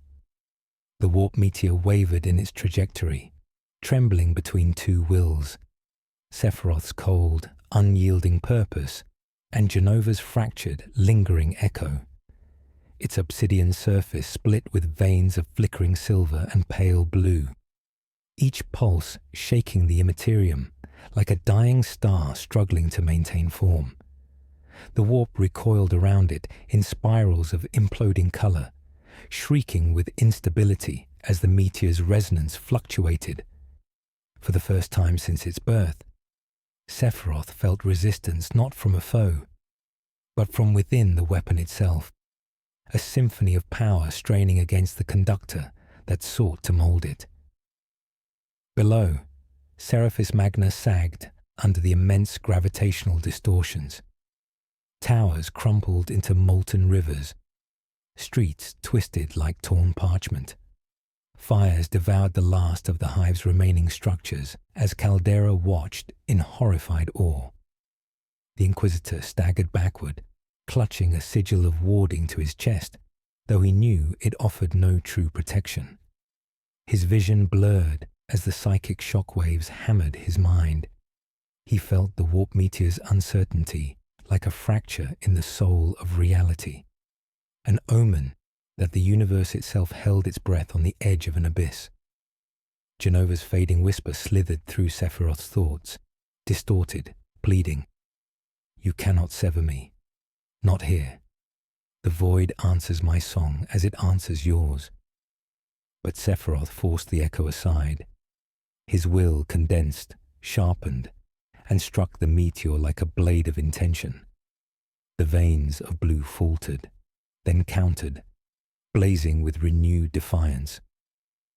The cosmic weapon pulsed, trembling violently as though wrestling against a tether pulling it back toward another destiny.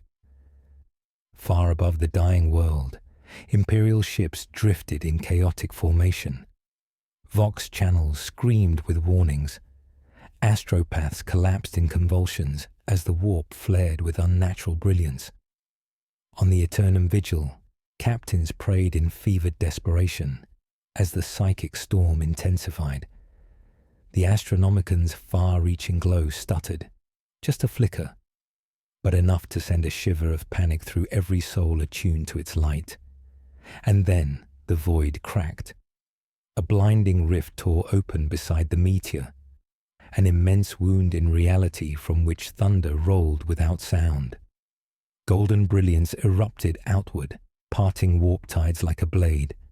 A teleport beacon ignited in the heart of the void, its signal ancient and absolute.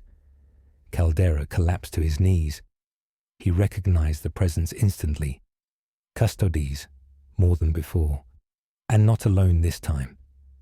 A squadron of Terminator-armored Grey Knights materialized within the fissured sky, their arrival detonating the air in a shockwave of sanctified force. They emerged in a shimmering wedge, storm bolters primed, nemesis halberds lit with cleansing flame. Their psychic resonance harmonized instantly, forming a bulwark of mental fortitude that steadied the unraveling space around them. Below them, a second brilliance coalesced, an aura of molten gold.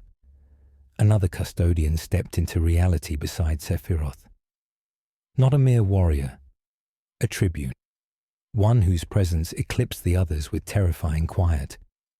His armor bore the etchings of uncounted victories, his halberd glowing with a restrained but devastating charge. He stood as though he shaped the space around him simply by existing. Sephiroth turned his gaze toward this new arrival. The tribune's voice resonated through the storm, steady as the heartbeat of a god. "This ends now."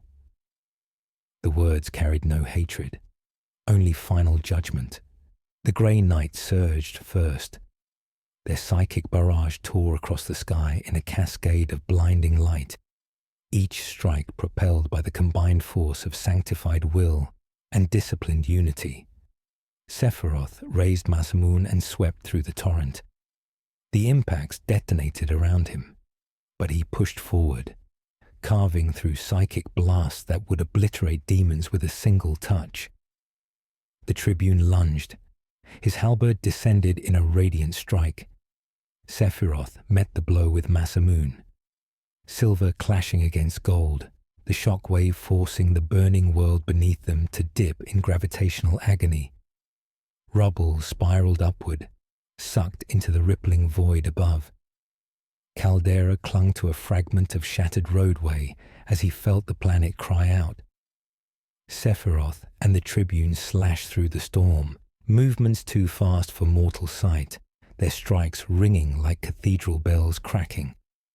Sephiroth broke the lock, wings sweeping out in a strike of gravitational distortion. The Tribune slid backward through the air, spinning gracefully before regaining his footing atop a floating shard of stone. He launched forward again with devastating precision. Their weapons collided once more, sending out ripples of broken light.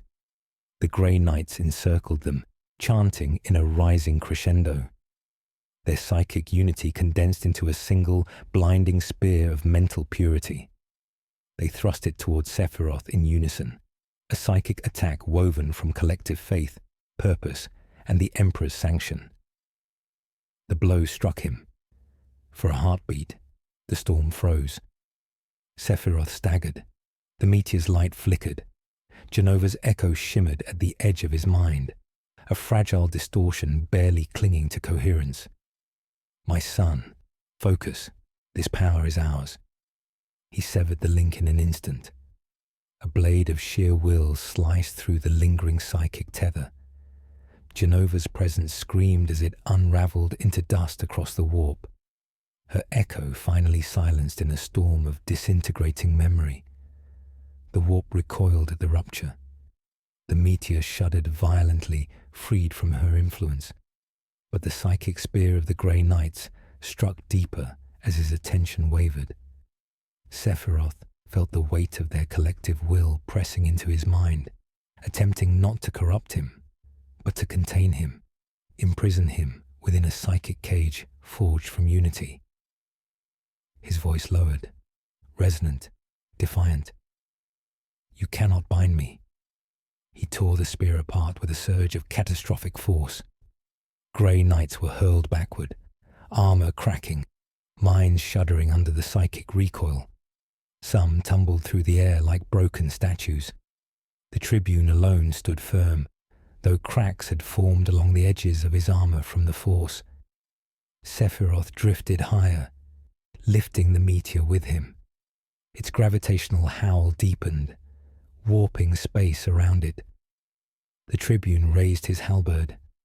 Caldera felt the world teeter. The warp meteor pulsed one final time, no longer wavering, no longer divided. Sephiroth's will alone guided it now, its trajectory resuming its inevitable path toward terror. The Tribune prepared to strike. Sephiroth lifted Masamune, wing rising behind him in a sweeping arc. Then the meteor flared with a brilliance that tore across the burning horizon.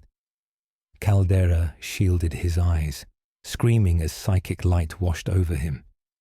The Grey Knights braced for death. The Tribune lunged, weapon raised. Sephiroth's blade met his. The air split in a silent explosion that rippled through sky, stone, warp, and soul. And in that moment, the galaxy trembled, because whether the angel fell or rose, or ascended beyond all comprehension, the universe understood one truth: nothing would ever be the same again.